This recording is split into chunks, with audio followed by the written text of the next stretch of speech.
अस्सलाम वालेकुम स्टूडेंट्स। मैं उम्मीद करता हूँ आप सब लोग खैरियत से होंगे, ठीक ठाक होंगे। अल्लाह पाक आप सब लोगों को अपनी हिफ्ज़-ओ अमान में रखे। एज प्रॉमिस्ड आज हमारा अल्हम्दुलिल्लाह फर्स्ट सेशन है। जैसे कि पहला सेशन एग्रीड था कि it will be a detailed orientation session on the subject that is having a course code of CFAP 4। इंशाल्लाह ताला आज हम इस सब्जेक्ट के बारे में कोशिश करेंगे अपनी इंट्रोडक्शन को बेहतर करें, हम इस सब्जेक्ट के बारे में जानें कि इसके अंदर इसके कोर्स में कंटेंट्स क्या-क्या हैं। आईकैप इस सब्जेक्ट को जब टेस्ट करता है तो किस अंदाज में करता है, हम इंशाल्लाह ताला इस सब्जेक्ट को लेके चलेंगे तो किस अंदाज में लेके चलेंगे, स्टूडेंट्स के एंड पे किन इनपुट्स की ज़रूरत है, या यूँ कह लें कि स्टूडेंट्स को in order to pass out this subject what are the key ingredients that is required on their part. और भी दीगर मिसलेनियस आइटम्स होंगी जो कि हम इंशाल्लाह ताला आज के सेशन में कवर कर रहे होंगे। जहाँ तक कॉन्सेप्चुअल अंडरस्टैंडिंग का ताल्लुक है तो इंशाल्लाह ताला आज हम उसमें कोई ऐसा मतलब पढ़ नहीं रहे होंगे। तो आज का सेशन है ही इसी चीज़ के ऊपर कि we will try to get ourselves familiar with CFAP 4।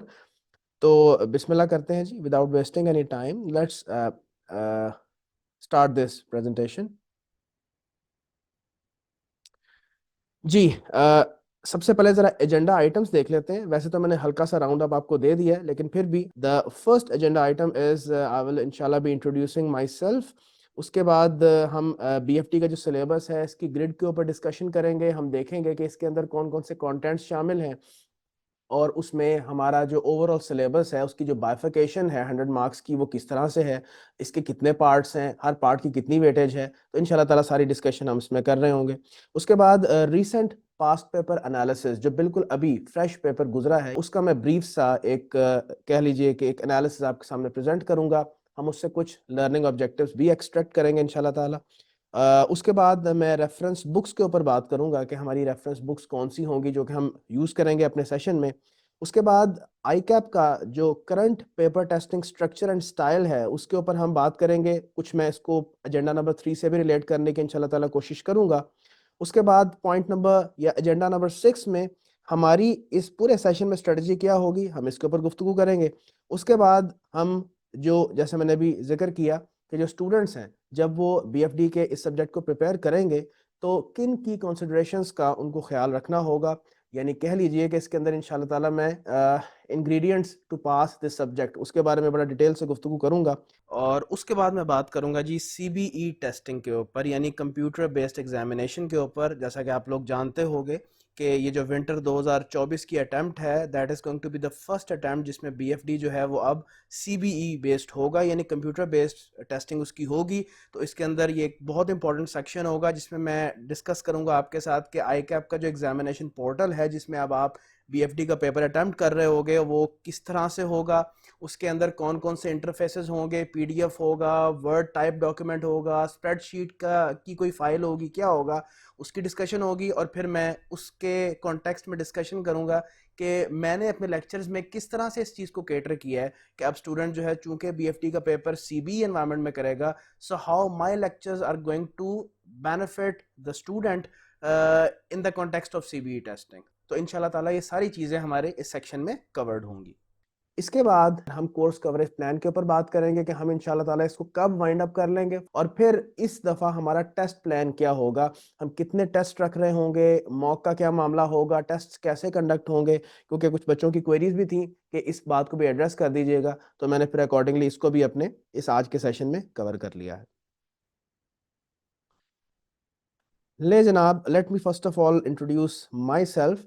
Alhamdulillah, I am an associate chartered accountant. I qualified chartered accountancy back in 2016 और तभी मेरे आर्टिकल्स फर्गूसन से क्वालिफाई हुए थे। उससे पहले अगर थोड़ा सा अपना मज़ीद एकेडमिक इंट्रोडक्शन दूं तो I did my BBA honours with my measures in finance from IBA Punjab university. 2010 में मैंने BBA ऑनर्स किया था। उसके बाद I did my MBA again with the measures in finance. और इसके अलावा I am also the public finance accountant and I am a member of Pippa. तो ये तो एक ब्रीफ सा एक एकेडमिक इंट्रोडक्शन था। बाकी इसके अलावा अल्हम्दुलिल्लाह अल्लाह पाक का करम है कि I have been awarded with 7 academic gold medals throughout my academic career। जहाँ तक टीचिंग के शोबे का ताल्लुक है, तो currently I am teaching as a subject specialist of MSA 2 at MSA level of CA education stream. CFAP level पे मैं बिजनेस फाइनेंस डिसीजंस पढ़ाता हूँ। इसके अलावा कैफ लेवल पे आई एम टीचिंग CAF 6 यानी मैनेजरियल एंड फाइनेंशियल एनालिसिस, और उससे नीचे CAF 3 मतलब कॉस्ट एंड मैनेजमेंट अकाउंटिंग। और अल्हम्दुलिल्लाह मुझे पढ़ाते हुए मोर देन 8 years हो चुके हैं। और currently I am associated with scan school of accountancy Lahore. इसके अलावा मुझे शर्फ हासिल है कि मैंने BFD, MFA और CMA के स्टडी टेक्स्ट को भी ऑथर किया है। I am also the partner and CEO of CTEX advisory LLP। और इंटरेस्टिंगली मेरे यहाँ पे जो कोर एक्सपर्टीज हैं, जो एज एन एक्सपर्ट मैं अपनी सर्विसेज ऑफर करता हूँ, वो वही हैं जो कि बिजनेस फाइनेंस डिसीजंस के अंदर मैं अपने बच्चों को पढ़ा रहा होता हूँ। तो इंशाल्लाह ताला my students will have the privilege to study from such a mentor who is also having the practical exposure to deal with the scenarios जो कि business finance decisions के अंदर कवर होते हैं।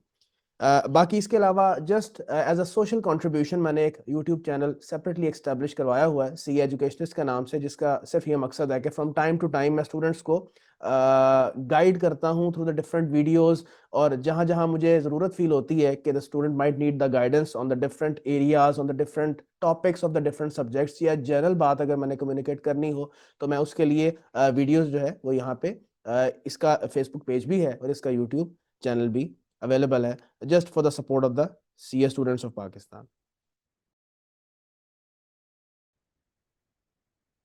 जी जनाब, so let's now start making a precise discussion on the BFD syllabus grid. आइए जरा इसको देखते हैं। इसका पूरे का पूरा जो सिलेबस है वो 3 पार्ट्स में डिस्ट्रीब्यूटेड है, part number A, part number B and part number C। इसके इसके जो मेन टाइटल्स हैं वो जरा मैं आपके सामने पढ़ देता हूँ। बिजनेस अप्रेजल एंड सिक्योरिटीज, इसको वेटेज दी गई है 40 से 60। अब ये जो वेटेज आपको बेटा नजर आ रही है साथ साथ, ये basically weightage of the testing है कि एग्जामिनेशन में जब इस पार्ट में से टेस्टिंग होगी तो इतने वेटेज के अराउंड होगी। मतलब 40 to 60 मींस के around 40 to 60% of your paper will be from part number A। ठीक है जी। उसके बाद पार्ट नंबर B बेटा 25 से 30 मार्क्स की टेस्टिंग यहां से होगी, इसका टाइटल है कैपिटल एंड इट्स सोर्सेज।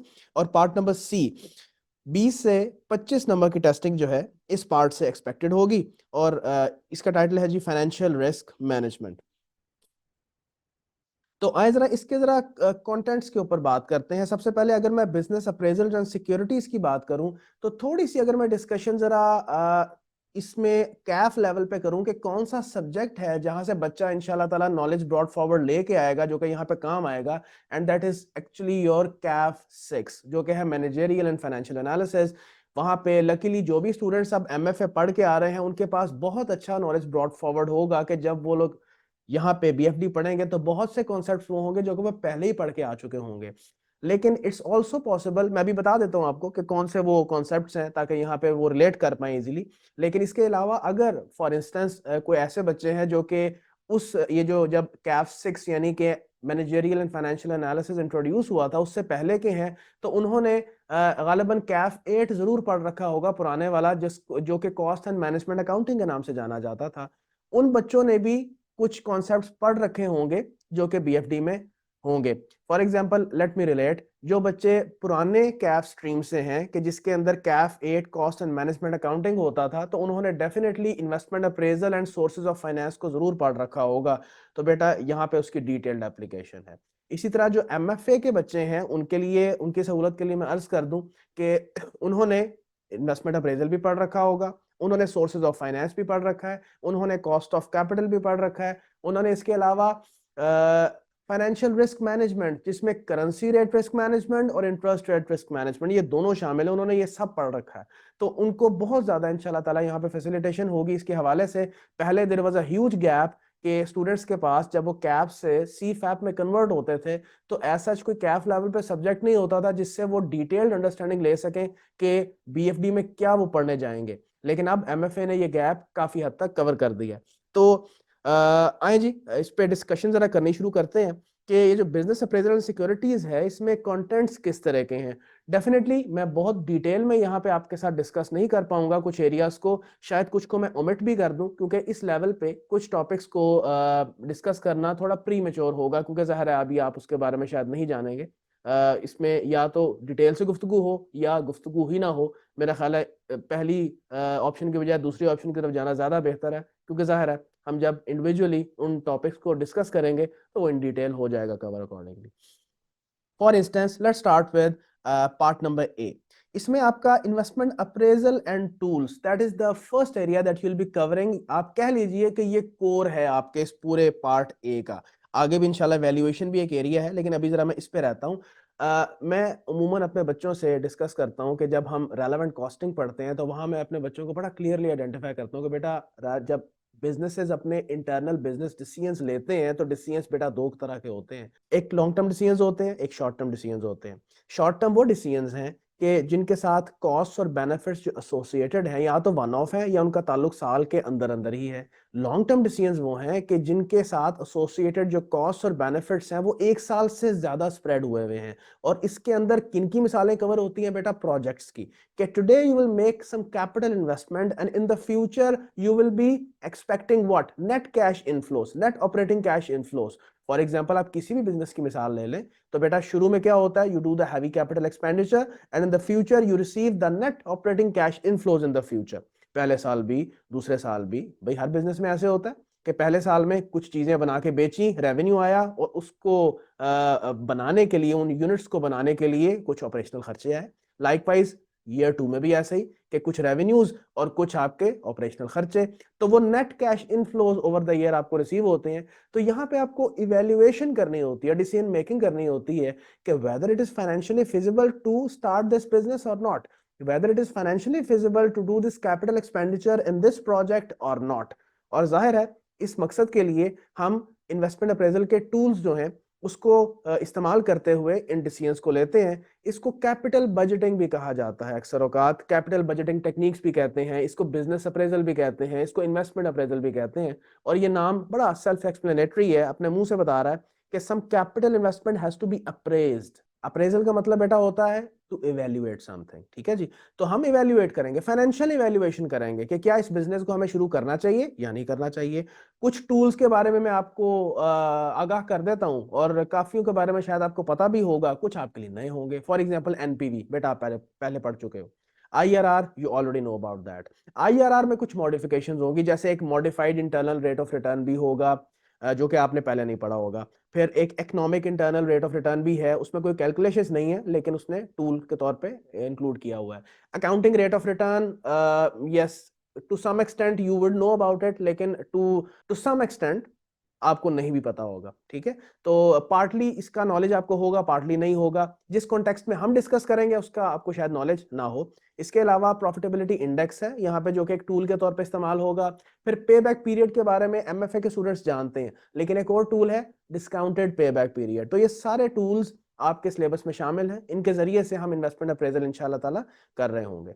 फिर एक और टूल है adjusted present value. It will be इंशाल्लाह न्यू टू यू। ये एक ऑल्टरनेटिव अप्रोच है in order to evaluate a project. Again premature है कि मैं अभी उसके बारे में बात करूं। इसके अलावा जब हम इंशाल्लाह ताला इन्वेस्टमेंट अप्रेजल पढ़ लेंगे तो कुछ स्पेसिफिक एप्लीकेशंस हैं इन्वेस्टमेंट अप्रेजल की, जो कि आपके सिलेबस में कवर्ड हैं, वो भी हम इंशाल्लाह कवर करेंगे यहाँ पे। जैसे सेंसिटिविटी एनालिसिस है।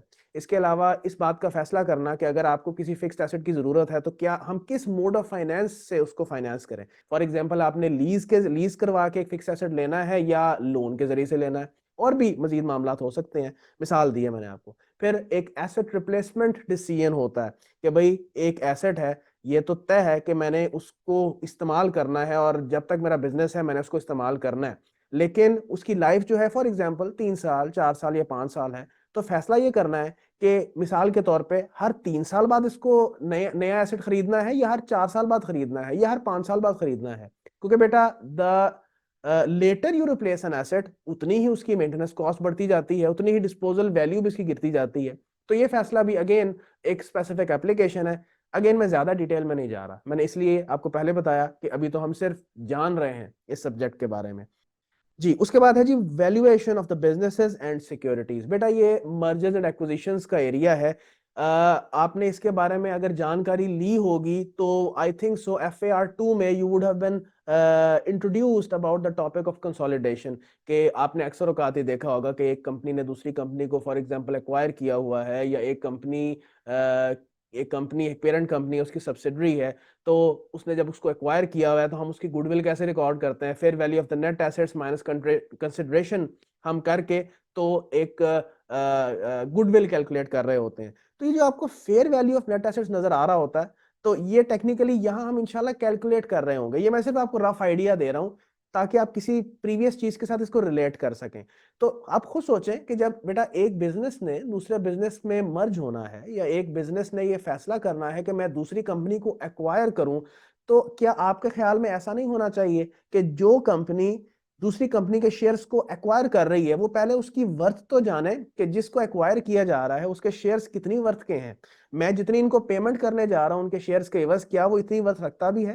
भाई सीधी सी बात है, आप अगर सेकंड हैंड चीज अपनी बेचने जाते हो, मैं सिर्फ ये मिसाल इसलिए दे रहा हूं ताकि आप रिलेट कर सको कि एक शख्स जब सेकंड हैंड चीज खरीदने जाता है या आप बेचने जाते हो किसी बंदे को, तो वो इस चीज का तयन करेगा कि भाई इसका मार्केट में रेट लगवाते हैं कि इसका मार्केट में क्या रेट है, ताकि मैं जो तुम्हें पेमेंट करूं वो इसकी वर्थ के बराबर हो। तो बिल्कुल ऐसे ही है कि जब एक कंपनी किसी दूसरे कंपनी के शेयर्स को परचेज करेगी, it will want to know कि what is the estimated worth of the net assets of this particular business that I am planning to acquire. Likewise, same stands true for merger. तो इंशाल्लाह ताला हम यहाँ पे देखेंगे कि क्या टूल्स इस्तेमाल होंगे, हम कौन से टूल्स इस्तेमाल करेंगे in order to value the net assets of the different businesses. इसके अलावा dividend and investment related decisions हैं, इसको बाज़ औक़ात मिसलेनियस एरियाज में भी कवर किया जाता है, चूंकि बेटा आप जानते हो कि डिविडेंड्स ज़्यादातर डिस्क्रिशनरी होते हैं। ज़्यादातर इसलिए कह रहा हूँ कि ऑर्डिनरी शेयर्स के ज़्यादातर डिविडेंड्स की डिस्कशन हो रही होती है और वो डिस्क्रिशनरी होते हैं।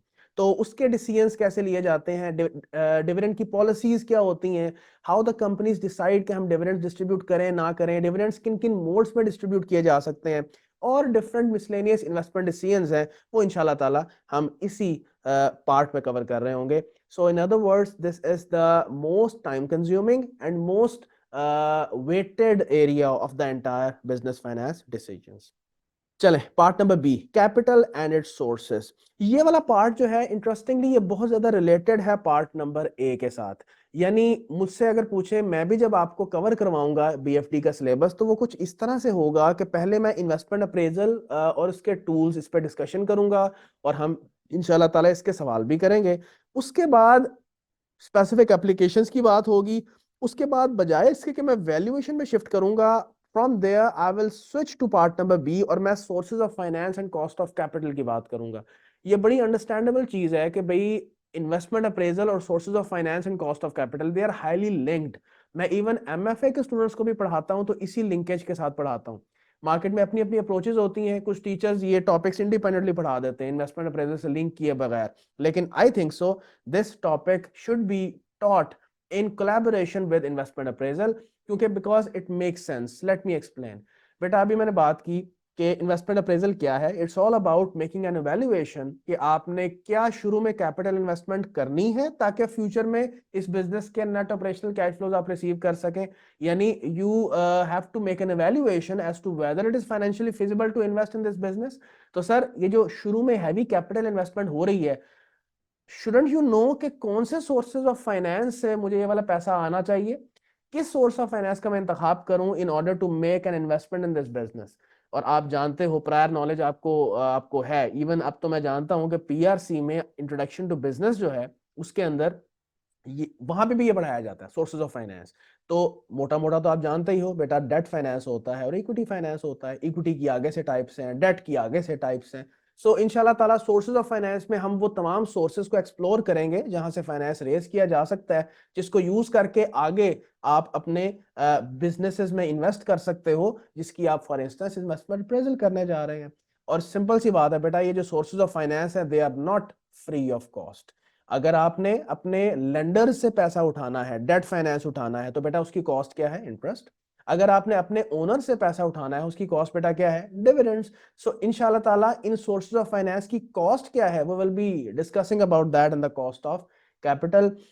इसमें भी एमएफए के बच्चों ने काफी हद तक इंफॉर्मेशन ले ली होती है, लेकिन अगेन यहाँ पे बहुत से और टॉपिक्स हैं जो कि उन्होंने पहले नहीं पढ़े होंगे और इंशाल्लाह हम यहाँ पे पढ़ रहे होंगे। जैसे कैपम मॉडल है, वहां पे सिर्फ एक एमएफए के अंदर इक्वेशन होती है, यहाँ पे इक्वेशन है और उसके बाद बहुत लंबी चौड़ी डिस्कशन है बेटा। हम यहाँ पे इंशाल्लाह गियरिंग स्ट्रक्चर्स के बारे में बात कर रहे होंगे, कितनी गियरिंग होनी चाहिए हमारे कैपिटल स्ट्रक्चर में and its impact on the cost of capital, इंशाल्लाह ताला डिटेल में यहाँ पे डिस्कस हो रहा होगा। इसके अलावा एक और एरिया है पोर्टफोलियो मैनेजमेंट का, मैं मुनासिब नहीं समझता कि इस लेवल पे उसको इतनी डिटेल में डिस्कस किया जाए। बहरहाल that is also part of your part B. उसके बाद जी पार्ट नंबर सी, अगेन जो आपके एमएफए के स्टूडेंट्स हैं उनको तो कतन मसला नहीं होगा इसके बारे में, क्योंकि वो पहले जानते हैं। तीन बेटा इसके टॉपिक्स हैं, ये तीनों टॉपिक्स एमएफए के स्टूडेंट्स बखूबी जानते हैं, करेंसी रेट रिस्क मैनेजमेंट भी, इंटरेस्ट रेट भी और कमोडिटी रेट भी। जो नहीं पढ़ के आए, नो वरीज अबाउट दैट, मैंने बेटा ये सारे टॉपिक्स ऐसे लेके चलने हैं कि जैसे आपने इसके बारे में कभी पढ़ा ही नहीं है। सो कोई भी किसी किस्म का स्टूडेंट है वो इस बारे में परेशान ना हो, मैं बिल्कुल ग्रास रूट लेवल से लेकर चलता हूँ और बीएफडी के मैक्सिमम एक्सपर्टीज लेवल तक बच्चे को लेकर जाता हूँ। So you do not have to worry कि मैं किस बैकग्राउंड से आया हूँ, पता नहीं ये मेरे बैकग्राउंड को अंडरस्टैंड करेंगे या नहीं। मैं फ्रॉम द बेसिक्स, मैं यहाँ तक के रेलेवेंट कॉस्टिंग के कॉन्सेप्ट्स को भी रीडू करवाता हूँ, रिफ्रेश करवाता हूँ, ताकि कोई चीज अगर आपके माइंड्स रस्टी हैं तो आप उन चीजों को भी रिवाइज कर सको। तो बेटा पार्ट नंबर सी के टॉपिक्स पे हल्की सी अगर बात कर लूं, जैसे करेंसी रेट रिस्क मैनेजमेंट की अगर मैं बात कर लूं, तो ये क्या है, बहुत सिंपल है बेटा। बहुत सी ऑर्गेनाइजेशंस हैं जो इंपोर्ट्स और एक्सपोर्ट्स में इन्वॉल्व होती हैं। मैं मिसाल दे रहा हूं, तो खुद सोचें, आपने इंपोर्ट की आज की डेट पे, तो क्या आपके बैलेंस शीट में फॉरेन करेंसी लायबिलिटी नहीं खड़ी हो गई? बिल्कुल खड़ी हो गई बेटा। आज जब आपने इंपोर्ट की, तो फॉर एग्जाम्पल आपने डॉलर्स में इंपोर्ट की, और आपने जब आज इंपोर्ट की तो the amount of the import was $1 lakh. तो आज डॉलर का रेट कुछ और था, जब फॉर एग्जांपल आपने इस लाइबिलिटी को सेटल करना है, फॉर इंस्टेंस आफ्टर 3 मंथ्स, उस वक्त डॉलर का रेट हाई हो। आज फॉर एग्जांपल डॉलर का रेट है 280 and you are having an expectation कि after 3 months when you will be settling this foreign currency liability, उस वक्त आपकी जो डॉलर का रेट है दैट विल बी ₹300। तो आप खुद सोचे बेटा, हर डॉलर के बदले आपको 20 रुपए ज्यादा पे करने पड़ेंगे। यही तो रिस्क है, the risk that the currency rate will be different and that will not be in our favor between today's rate, जिसको हम transaction date बोलते हैं, and the settlement date। यही तो रिस्क है इन दो डेट्स के दरमियान एक्सचेंज रेट का मूव करना। इससे अपने आप को बचाने के लिए मैं जिन टूल्स का इस्तेमाल करूंगा उनको मैं कहूंगा currency rate risk management tools, और इस मैनेजमेंट को कहते हैं करेंसी रेट रिस्क मैनेजमेंट। इसी तरह बेटा कमोडिटीज की प्राइसेस भी चेंज होती हैं बिटवीन एनी टू डेट्स, तो फिर उस मकसद के लिए जिन टूल्स का सहारा लिया जाता है उनको commodity rate risk management tools कहते हैं। इसी तरह से इट्स पॉसिबल कि आज से कुछ अरसा बाद आपने बेटा शॉर्ट टर्म इन्वेस्टमेंट या बोरोइंग करनी हो, तो इसी तरह से बेटा इंटरेस्ट रेट्स के अंदर भी फ्लक्चुएशंस एग्जिस्ट करती हैं। तो उन फ्लक्चुएशन से अपने आप को बचाने के लिए जिन टूल्स का आप सहारा लोगे उनको आप बोलेंगे interest rate risk management tools. तो that's it about the introduction of our syllabus. जितना आज के लेवल पे मैंने कवर किया है, इससे ज़्यादा हम कवर मेरे नज़दीक नहीं कर सकते, क्योंकि बाकी चीज़ें डिटेल में हमने रिस्पेक्टिव लेक्चर्स में जाके तो डेफिनेटली कवर करनी ही है। जितना मैं प्रायर नॉलेज को रिलेट करते हुए आपके साथ डिटेल में जा सकता था, मैं गया हूं, और that is more than enough for you at this level.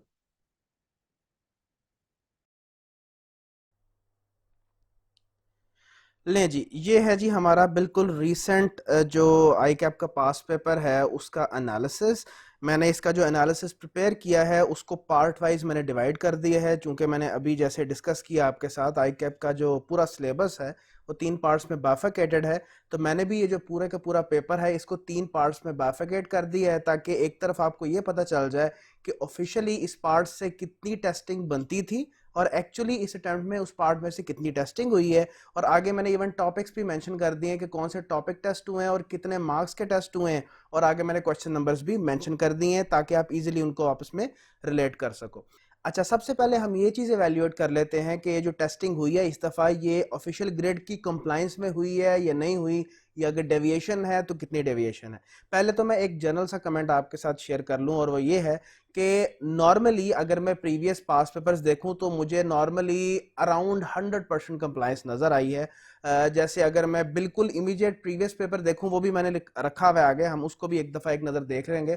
तो जो इमीडिएट प्रीवियस पास पेपर था उसमें भी बहुत हल्की सी डेविएशन थी, that was not a major deviation at all, हम देखेंगे उसको। उससे पीछे अगर जाके देखो तो मुझे नहीं याद पड़ता कोई नियर पास्ट में किसी पेपर में एग्जामिनर ने ऑफिशियल ग्रेड से डेविएशन की हो। लेकिन इस पेपर में थोड़ी सी मुझे नॉर्मल से हल्की सी ज्यादा डेविएशन नजर आई है।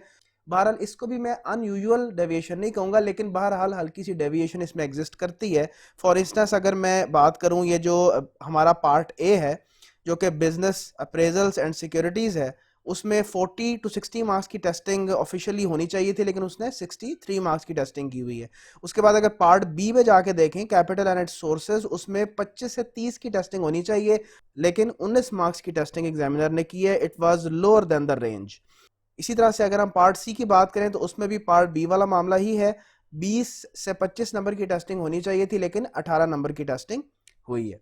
बहरहाल अगर मैं नियर पास से कंपैरिजन करूं कम से कम, तो नॉर्मल से थोड़ी सी ज्यादा डेविएशन नजर आती है।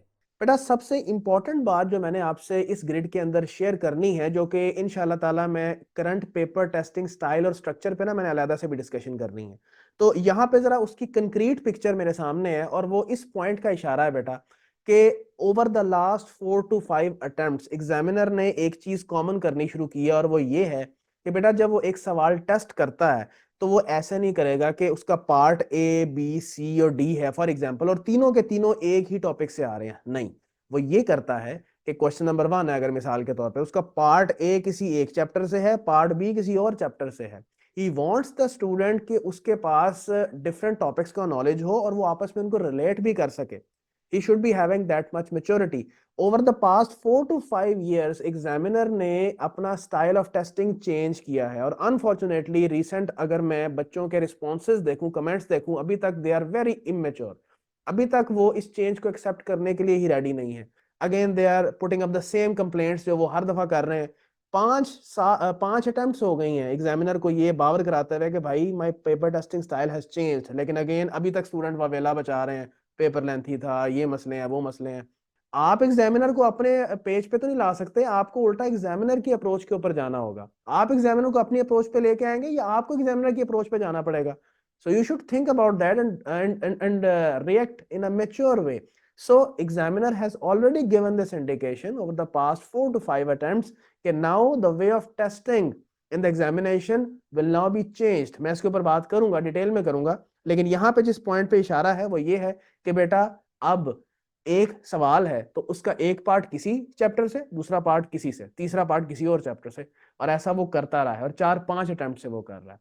अब अगर मैं इसी पेपर की बात कर लूं तो फॉर एग्जांपल देखें, ये जो क्वेश्चन नंबर 1 है, क्वेश्चन नंबर 1 का पार्ट ए और B that is from investment appraisal 22 marks का टेस्ट हुआ, और ये जो क्वेश्चन नंबर 1 का पार्ट सी है that is from part B, ये देखिए क्वेश्चन नंबर 1 का सी 3 मार्क्स का है, और ये रेजिंग लॉन्ग टर्म फाइनेंस के टाइटल से मैंने इसको यहाँ पे मेंशन किया हुआ है, और ये पार्ट बी से देखे टेस्ट हो रहा है। इसी तरह से जो क्वेश्चन नंबर 3 है उसका पार्ट नंबर ए आपको वैल्यूएशन में नजर आ रहा है, 16 मार्क्स का टेस्ट हो रहा है, और इसका जो पार्ट नंबर बी है that is from currency rate risk management, और ये 3 मार्क्स का है। क्वेश्चन नंबर 3 का part B that is from part C.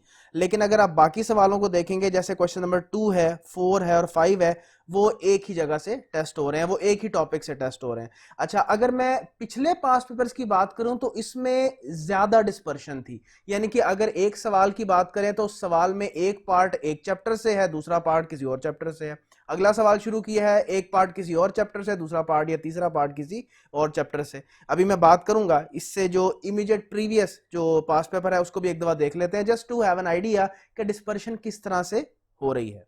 So there is an existence of a mixture. तो ऐसे ही करता रहा है examiner. So now the students are required to develop the interconnectivity between the topics that they are studying.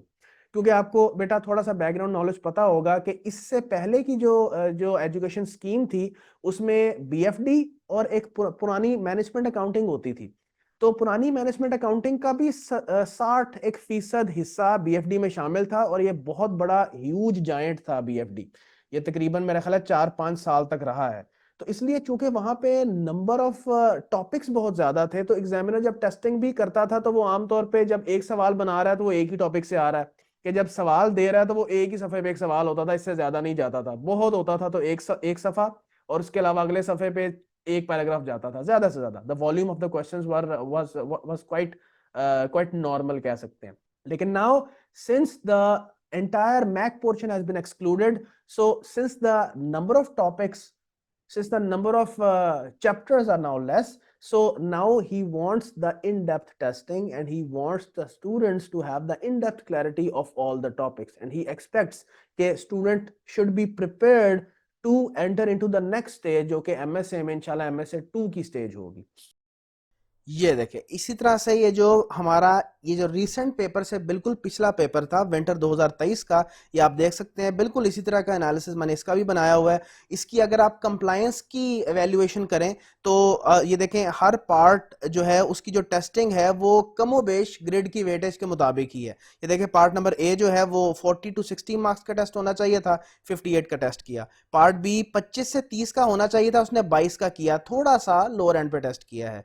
Part सी को अगर देखें तो 20 से 25 का होना चाहिए था, उसने 20 नंबर का टेस्ट किया है, तो काफी हद तक कंप्लायंस है। अच्छा अब डिस्पर्शन की बात करते हैं कि किस तरह से एक सवाल की अगर बात करें तो उसका एक पार्ट कहीं और दूसरा पार्ट कहीं और से टेस्ट हो रहा है। फॉर एग्जांपल अगर मैं क्वेश्चन नंबर 2 की बात करूं तो ये देखें क्वेश्चन नंबर 2 का जो पार्ट नंबर ए है वो पार्ट बी से टेस्ट हुआ है। ये देखें 7 नंबर का है, कॉस्ट ऑफ कैपिटल से है क्वेश्चन नंबर 2 का ए। लेकिन क्वेश्चन नंबर 2 का बी कहां से टेस्ट हो रहा है, ये देखें पार्ट नंबर ए से, lease versus purchase option, 7 number का है क्वेश्चन नंबर 2 का बी। इसी तरह देखें क्वेश्चन नंबर 3 जो है, क्वेश्चन नंबर 3 का पार्ट नंबर ए कहां से टेस्ट हो रहा है, 15 नंबर का है, और वो foreign versus local investment appraisal पे है। और जो क्वेश्चन 3 का पार्ट बी है that is from another topic, that is multi period capital rationing, 10 number का। ठीक है, इसी तरह क्वेश्चन नंबर 4 देखते हैं। क्वेश्चन 4 का पार्ट ए वैल्यूएशन से है, 11 नंबर का। क्वेश्चन नंबर 4 का part B currency rate risk management से है, 6 नंबर का। इसी तरह क्वेश्चन 5 को देख लेते हैं। क्वेश्चन 5 का जो पार्ट ए है वो selection of the suitable source of finance से था, यानी that is from part number B, 15 number का है। लेकिन क्वेश्चन नंबर 5 का पार्ट बी कहां से है, इंटरेस्ट रेट रिस्क मैनेजमेंट से है, 14 नंबर का। ये देखें, हाँ जो क्वेश्चन नंबर ए है वो पूरे का पूरा फॉरेन इन्वेस्टमेंट अप्रेजल से ही है, 15 नंबर का है, और वो सारा एक ही टॉपिक से है, वो इन्वेस्टमेंट अप्रेजल होगा। तो देखें डिस्पर्शन आपको नजर आएगी। इससे पीछे जाएंगे वहां पे भी इसी तरह से डिस्पर्शन है। तो जो बिल्कुल रीसेंट पास पेपर था उसमें कंपैरेटिवली थोड़ी सी कम डिस्पर्शन है, लेकिन सर डिस्पर्शन एग्जिस्ट करती है। तो अब इस चीज को अपने जहन में बिठा लें कि आई कैप बॉन्ड्स के कैंडिडेट्स डिफरेंट टॉपिक्स को आपस में रिलेट भी करें। ले सर अब बात करते हैं रेफरेंस बुक्स की, कि हम लोग जो अपनी क्लास के सेशंस होंगे उसमें किन बुक्स को फॉलो कर रहे होंगे। सर एक तो किताब आपको नज़र आ रही है लेफ्ट पे, and that book is my self authored book, इसको मैं प्रायोरिटी पे नंबर 1 रख रहा हूँ। और एक राइट साइड पे आपको नज़र आ रही है आई कैप की स्टडी टेक्स्ट, इसको मैं प्रायोरिटी पे सेकंड पे रख रहा हूँ। इन्हीं बुक्स को यूज़ किया जाएगा, इसके अलावा मैं कोई बुक इस्तेमाल नहीं कर रहा हूँगा। जहाँ तक मेरी किताब का ताल्लुक है, जो मेरी सेल्फ ऑथर्ड बुक है, इसका लेटेस्ट जो कि 5th एडिशन है that is available with Waheed book house, Ferozepur road, Lahore.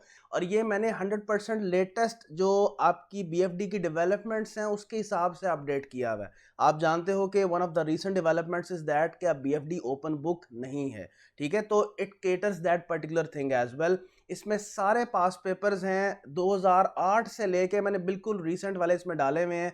बिल्कुल वैसे ही लेक्चर नोट्स आपको इसमें मिलेंगे जिस तरह से मैं क्लास में लेक्चर नोट्स दे रहा हूँगा, और वो कंसाइज नहीं होंगे, अच्छा मटेरियल होगा कि आप उससे बड़ी इन डेप्थ अंडरस्टैंडिंग भी ले सकते हो। मैं अभी अगेन इसमें बहुत ज़्यादा डिस्कस नहीं कर रहा क्योंकि इससे अगली स्लाइड में मैंने अपनी किताब के फीचर्स के ऊपर बात करनी है। जहाँ तक मेरी सेल्फ ऑथर्ड बुक का ताल्लुक है, मैंने इसी को प्रिसाइजली फॉलो करना है। ये तो आपको वहीद बुक हाउस से मिल जाएगी, जो तो लाहौर से हैं वो तो डायरेक्टली वहाँ से ख़रीद सकते हैं, लेकिन जो आउट ऑफ लाहौर है वो वहीद बुक हाउस उनको कोरियर भी कर देता है, ये फैसिलिटी भी उसके पास अवेलेबल है।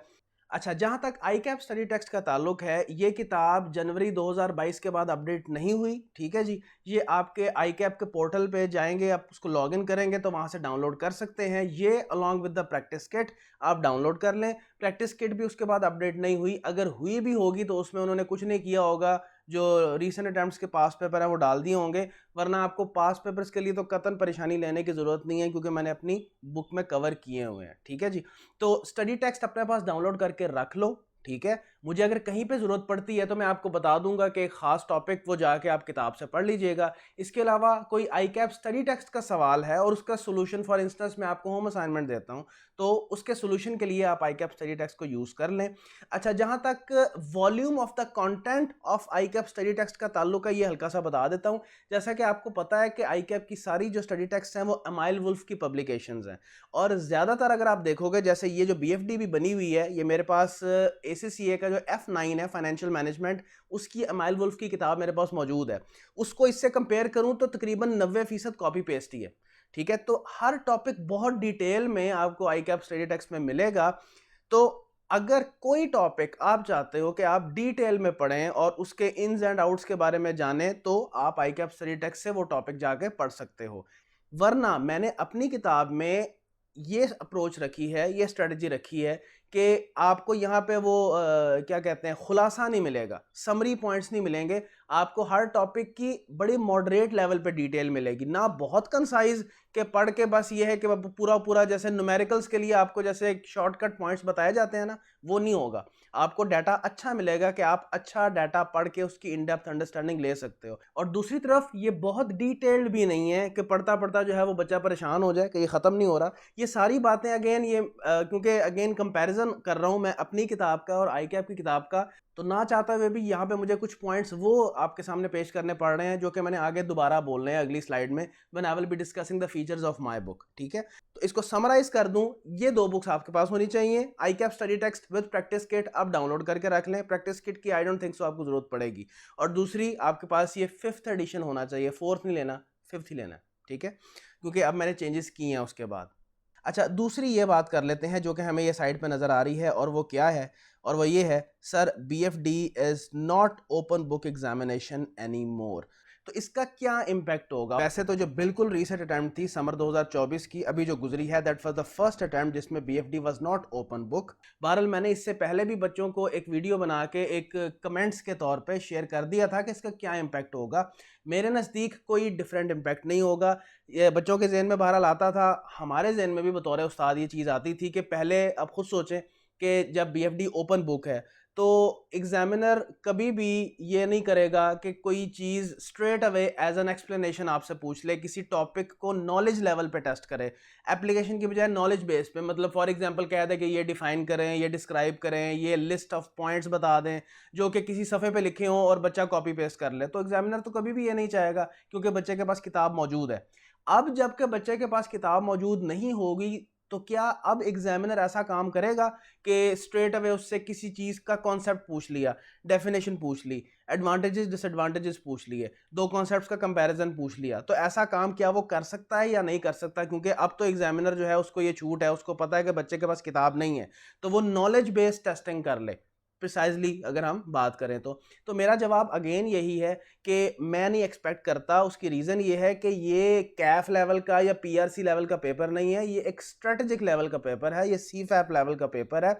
यहाँ पे अगेन एग्जामिनर की अप्रोच वैसी ही होगी जैसे एग्जामिनर पहले टेस्ट करता था, कि भाई उसने अगर पार्ट A और B किसी सवाल के कैलकुलेशन बेस्ड अगर टेस्ट कर लिए हैं, तो जो अगला पार्ट होगा वो क्रिटिकली एनालाइज करने के लिए कह रहा होगा in relation to the scenario जिस पे ये सवाल बेस्ड है। सवाल पूरा बना हुआ है, पार्ट A और B में कैलकुलेशंस करवा ली, पार्ट C में उसी सिचुएशन के ऊपर कोई क्रिटिकल एनालिसिस करवा लिया, या उसी सिचुएशन से रिलेटेड कुछ नॉन फाइनेंशियल फैक्टर्स पूछ लिए, या और आपसे ओपिनियंस मांग ली। ठीक है, यानी कि सिचुएशनल डिस्कशन आपसे करवाएगा, क्रिटिकल एनालिसिस करवाएगा, ना कि रिप्रोडक्शन ऑफ सम पॉइंट्स। लेकिन हैविंग सेड दैट हम फिर भी रिस्क नहीं ले सकते इस चीज़ का। होंगे कुछ ऐसे पॉइंट्स हर एक टॉपिक के अंदर जो कि मैं आपको कहूंगा कि भाई उन टॉपिक्स को आप फोकस करें, जैसे डेफिनेशंस, कॉन्सेप्ट्स, बेसिक कॉन्सेप्ट्स ये पता होने चाहिए, हर टॉपिक के बेसिक कॉन्सेप्ट्स आपको पता होने चाहिए, comparison of the different concepts, advantages, disadvantages, uses, applications, assumptions of the different models and methods, ये कुछ चीज़ें हैं जो कि हर एक के अंदर इट्स पॉसिबल कि वो आपसे जो है वो उसको उसके बारे में पूछ ले, as part B part C में जाके कोई ऐसा मामला कर ले। लेकिन अगेन इसके बड़े चांसेस नहीं है।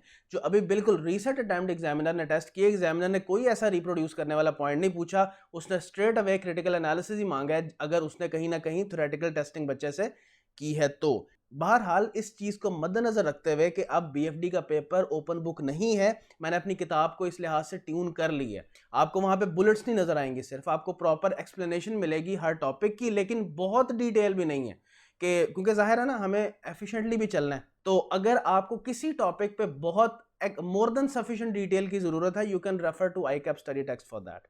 So I have made sufficient discussion in the context of these reference books that we will be using in our class.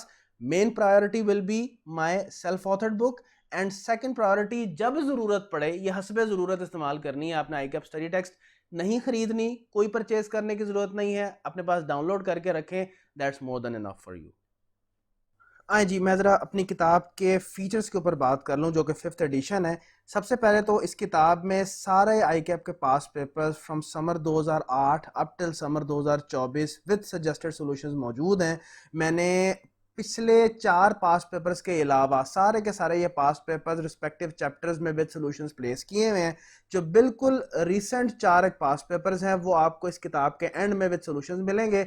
उसकी प्राइमरी रीज़न यही है कि जो रिसेंट 4-5 पास पेपर्स हैं उसमें जैसे मैंने अभी जिक्र किया कुछ देर पहले कि अगर एक सवाल की बात करूं तो सवाल का एक पार्ट किसी टॉपिक से, दूसरा किसी टॉपिक से, तो वो उनकी नेचर ऐसी है कि मैं उनको किसी एक चैप्टर के अंदर क्लासिफाई नहीं कर सकता। वो फिर टूट टूट के क्लासिफाई होंगे और वो रिलेट नहीं हो पाते।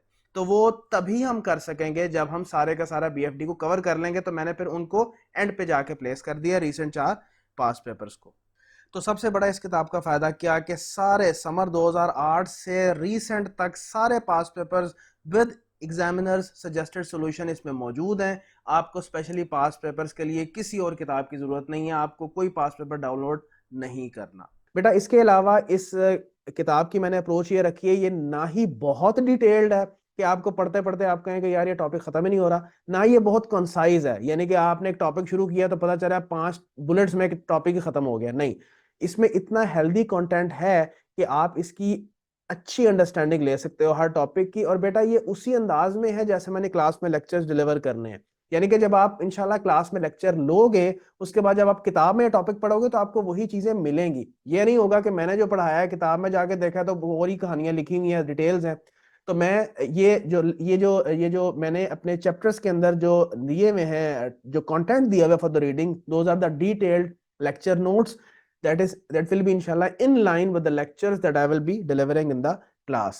जो आपकी बेटा आई कैप स्टडी टेक्स्ट है ना, मैं बता देता हूँ वो अमाइल वुल्फ की पब्लिकेशंस हैं और मेरे पास वो हूबहू किताब भी मौजूद है। वो F9 की किताब है फाइनेंशियल मैनेजमेंट की और वो भी अमाइल वुल्फ की है। It is exactly copied and pasted from there और वो जितनी लेवल ऑफ डिटेल उसमें है वो सारी इसमें उन्होंने कॉपी पेस्ट कर दी है। तो एक लिहाज से ये आई कैप की किताब अच्छी है क्योंकि हर टॉपिक को बहुत डिटेल में उसने एक्सप्लेन किया हुआ है। आप कह सकते हो कि आई कैप की स्टडी टेक्स्ट जो है that is a Bible for you. आपने किसी टॉपिक को बहुत डिटेल में पढ़ना जाके तो आप बिल्कुल वहां से पढ़ सकते हो, अपनी बेहतर अंडरस्टैंडिंग ले सकते हो। और मैंने भी अपनी किताब को शक्ल दी है जहां तक हो सके कि इसमें जितना कंटेंट ज्यादा डाला जाए, लेकिन इतना ज्यादा भी नहीं कि बच्चा पढ़ता पढ़ता हल्कान हो जाए। लेकिन क्यों मैंने इसमें लेवल ऑफ डिटेल ज्यादा डालने की कोशिश की है, क्योंकि बेटा अब जो आई कैप का जो टेस्टिंग लेवल है ना वो एनालिटिकल नेचर का है बहुत ज्यादा। वो चाहता है कि बच्चे की जो न्यूमेरिकल अप्रोच है वो तो स्ट्रांग हो ही, इसके अलावा he should be able to analytically handle the different business situations as well. तो वो करता क्या है, वो एनालिटिकल टेस्टिंग बच्चे से चाहता है। तो इसके लिए इट इज सजेस्टेड कि बेटा आप कोई ऐसी किताब मेहरबानी करें, फॉलो ना करें कि जिसमें एक टॉपिक शुरू हो रहा है और 4 बुलेट्स में उसने इंतहाई कंसाइज खुलासा करके तो बात खत्म कर दी है। नहीं बेटा, ऐसी किताब होनी चाहिए जिसमें अच्छी लेवल ऑफ डिटेल हो। हाँ, अगर बहुत डिटेल चाहिए तो ICAP study text is there for you, लेकिन इंशाल्लाह ताला मैंने जो किताब ऑथर की है it will address that required level of detail. इसके अलावा बेटा 100% कोर्स कवरेज इसके अंदर है। बाकी हर टॉपिक में बेटा मेरी अप्रोच भी ये होगी कि मैंने बेसिक लेवल के क्वेश्चन से शुरू करना है और काफी सारे बेसिक न्यूमरस क्वेश्चंस करवाने हैं आपको। उसके बाद मैं आपकी जो मेच्योरिटी है उसको बढ़ाते बढ़ाते मैं एडवांस 3 लेवल पे लेके जाऊंगा। Once you are at the advance stage उसके बाद फिर हम पास पेपर जो है उनको अटेम्प्ट करना शुरू कर देंगे। और इंशाल्लाह ताला अराउंड कोशिश होती है कि बेटा around 55 to 60 to 65% past papers को क्लास में कवर कर लिया जाए। मैं भी ऐसे ही करूंगा, बल्कि आखिरी 2 एक हफ्तों में तो ये होगा कि मैं पूरे के पूरे पास पेपर रिसेंट वाले मैंने इंशाल्लाह कोर्स कवरेज प्लान तो शेयर कर दिया हुआ है। समर 2021 का, समर 2022 का, समर 2023 का, विंटर 2023 का, ये 4 पास पेपर्स तो मैंने टिप्स पे गिनवा दिए आपको। ये मैंने एंड पे क्या करना है, ये पूरा पेपर पकड़ना है और शुरू से एंड तक पूरा सॉल्व करना है। There is a very important logic for that. तो ये चार पास पेपर तो वैसे ही कवर हो जाने हैं। इसके अलावा जब मैं इंडिविजुअली टॉपिक्स करवा रहा होता हूँ तो उसके अंदर भी काफी सारे पास पेपर्स मैं कवर कर देता हूँ। लेकिन definitely it's not practically possible कि आप क्लास के टीचिंग एनवायरनमेंट में, जबकि और बहुत लिमिटेड होते हैं, कि हम सारे पास पेपर्स कवर कर सकें। तो बाकी जाहिर है आपके लिए होंगे कि आप अपनी प्रैक्टिस को बेहतर करें और इस टॉपिक पे अपनी ग्रिप को मजबूत करें। बाकी इसके अलावा मैंने एक बड़ा इंपॉर्टेंट काम इसमें किया हुआ है कि एक ट्रैकिंग शीट बनाई है। इसी किताब के शुरू में उसको प्लेस किया हुआ है। ये बड़ी इंपॉर्टेंट शीट है आपके लिए कि ताकि आप ट्रैक रख सको, कंट्रोल रख सको इस चीज का कि आपने कौन कौन से पास पेपर्स कर लिए हैं और कौन कौन से पास पेपर्स आपके रह गए हैं। बेटा उसके अंदर मैंने ये भी बताया हुआ है कि किस अटेम्प्ट से टेस्ट हुआ, ये इस चैप्टर के किस टॉपिक से इसमें टेस्टिंग हुई है। हर क्वेश्चन में मैंने यही किया है। उस क्वेश्चन का टाइटल, उस क्वेश्चन के मार्क्स कितने थे, ये किस अटेम्प्ट में टेस्ट हुआ, और इसके अलावा इस चैप्टर का कौन सा टॉपिक है जो कि इस सवाल में एड्रेस हुआ है। क्योंकि एक चैप्टर है तो उसमें काफी सारे बेटा टॉपिक्स हैं। तो इससे आपको बड़ी मदद मिल जाएगी कि जब आप फॉर एग्जांपल एक चैप्टर के अंदर एक टॉपिक करने बैठे हो तो आपको मालूम हो कि ये टॉपिक किन किन अटेम्प्ट्स में टेस्ट हुआ है। तो बड़ी मजेदार शीट है, मेरा ख्याल है, I am not very much sure, may be 7 8 9 सफ़ों की होगी। तो उसमें मैंने समर 2008 से समर 2024 तक सारे पास पेपर्स को इसी तरह से बाइफरकेट किया हुआ है। तो ये आपको बहुत मदद देगी in order to control that to what extent have you covered your ICAP past papers. So these are the features of this book. बाकी तो इंशाल्लाह ताला अगर आपने इस चीज का, आई एम अज्यूमिंग कि आप ये ओरिएंटेशन सेशन देख रहे हो, तो यू हैव डिसाइडेड कि आप you will be carrying on this session of mine of PFD. तो इंशाल्लाह ताला वो तो मैं 24/7 अपने बच्चों के लिए व्हाट्सएप पे अवेलेबल होता हूँ। आप किसी भी टाइम पूछ सकते हो। तो हमारी डिस्कशन इसके हवाले से चलती रहेगी थ्रू आउट द सेशन। जी, current paper testing structure and style, जैसा मैं बेटा अभी जिक्र कर रहा था कि मैं इंशाल्लाह ताला अभी जो करंट एग्जामिनर का टेस्टिंग फ्लेवर है उसके ऊपर बात करूंगा कि एग्जामिनर किस तरह से over the past 4 to 5 attempts में बीएफडी के पेपर को टेस्ट कर रहा है। पहले तो मैं जरा हल्की सी कंपोजिशन पे बात करता हूँ, फिर उसके स्टाइल पे जरा डिबेट करते हैं। पहले तो एक इम्पॉर्टेंट पॉइंट यहाँ पे ये कि सवाल कितने आते हैं। अभी ये एक में 4 या 5 जो पास पेपर है उसके बेस पे अगर मैं एनालिसिस दूं तो ऑन एवरेज, बल्कि ज्यादातर यही होता है कि एक पेपर में 5 एक सवाल होते हैं। एक में मेरा ख्याल है over the period of 4 to 5 or 6 attempt शायद किसी एक में 6 सवाल थे, लेकिन यूजुअली 5 सवाल ही होते हैं। और अगेन 100 मार्क्स का है, 3 घंटों के की टाइम एलोकेशन है उसके अंदर। अब मैं आता हूं जो चेंजेस देखी गई हैं over the period of 4 to 5 attempts, जो कि बहुत इंपॉर्टेंट है आपके लिए इसको जहन में रखना, क्योंकि बेटे आपकी तैयारी जो है that should be very much tuned in accordance with the requirement of the examiner. बहुत इंपॉर्टेंट है बेटा कि आप अपनी तैयारी को एग्जामिनर की रिक्वायरमेंट के हिसाब से ट्यून करें। जैसी एग्जामिनर की रिक्वायरमेंट है उस हिसाब से अपनी तैयारी को मेक श्योर करें कि वो उस तरह से हो। ये जो राइट पे आपको 3 आइटम्स नजर आ रही हैं, ये करंट ट्रेंड की बेस्ट रिफ्लेक्शन है। फॉर एग्जाम्पल मैं पहले पॉइंट को एड्रेस करता हूं। सबसे पहले फिजिकल एक्सपेंस या वॉल्यूम ऑफ टेक्स्ट पर क्वेश्चन। बेटा 4 5 अटेम्प्ट से पीछे अगर मैं जाऊं, जैसे मैंने जिक्र किया था, उससे पहले ओल्ड स्कीम थी। उस वक्त एग्जामिनर का स्टाइल ये था कि वो अगर एक सवाल देता है उसका जो वॉल्यूम है वो एक सफ़े पे था, इससे ज्यादा नहीं हुआ करता था। अगर बहुत भी था तो एक सफ़ा और अगले पेज पे कहीं मेरा ख्याल है एक पैराग्राफ होता था। ये मैंने कुछ देर पहले भी बात एड्रेस की है। हुआ ये कि 4 5 अटेम्प्ट से एग्जामिनर ने काम करना शुरू किया कि अगर फॉर एग्जांपल इन्वेस्टमेंट अप्रेजल की बात करता हूं तो वो उसका वॉल्यूम वो 2 सफ़े पे ले जाता है, कभी 1.5 सफ़े पे होता है, कभी 1.25 सफ़े पे। इसी तरह वैल्यूएशन की बात करें उसमें भी वो ये काम कर जाता है। किसी और सवाल में भी अगर वो करना चाहे तो वो ये कर सकता है। बाज़ औक़ात ऐसे भी हो जाता है कि वो सवाल के 2 पार्ट्स बनाता है। पहला पार्ट जो है वो 1 सफ़े पे है, या फॉर एग्जांपल कह सकते हैं कि पौने 1 सफ़े पे है, और साथ ही पार्ट बी फिर अलहदा से शुरू हुआ है, उसकी अलहदा से डिटेलिंग है। इस तरह से 1.5 सफ़ा बन गया। यानी volume of text to read for a student पर क्वेश्चन वो उसने बढ़ा दी है। देखें, इसकी जहां तक लॉजिक की के ऊपर आपने डिबेट करनी है तो मैं एग्जामिनर को इस पॉइंट पर सपोर्ट करता हूं। देखिए, आप स्ट्रेट अवे उठ के MSA 2 में चले जाएंगे और MSA 2 में सीधा आपको लंबी लंबी केस स्टडीज एक्सपोज कर दी जाएं। ये बहुत बेहतर है कि उससे पहले कोई इंटरमीडिएट लेवल पे सब्जेक्ट हो जिसमें आप ज्यादा वॉल्यूम ऑफ टेक्स्ट पर क्वेश्चन पढ़ने के आदी हों। देखिए, MSA 2 के अंदर 3 सवाल होते हैं।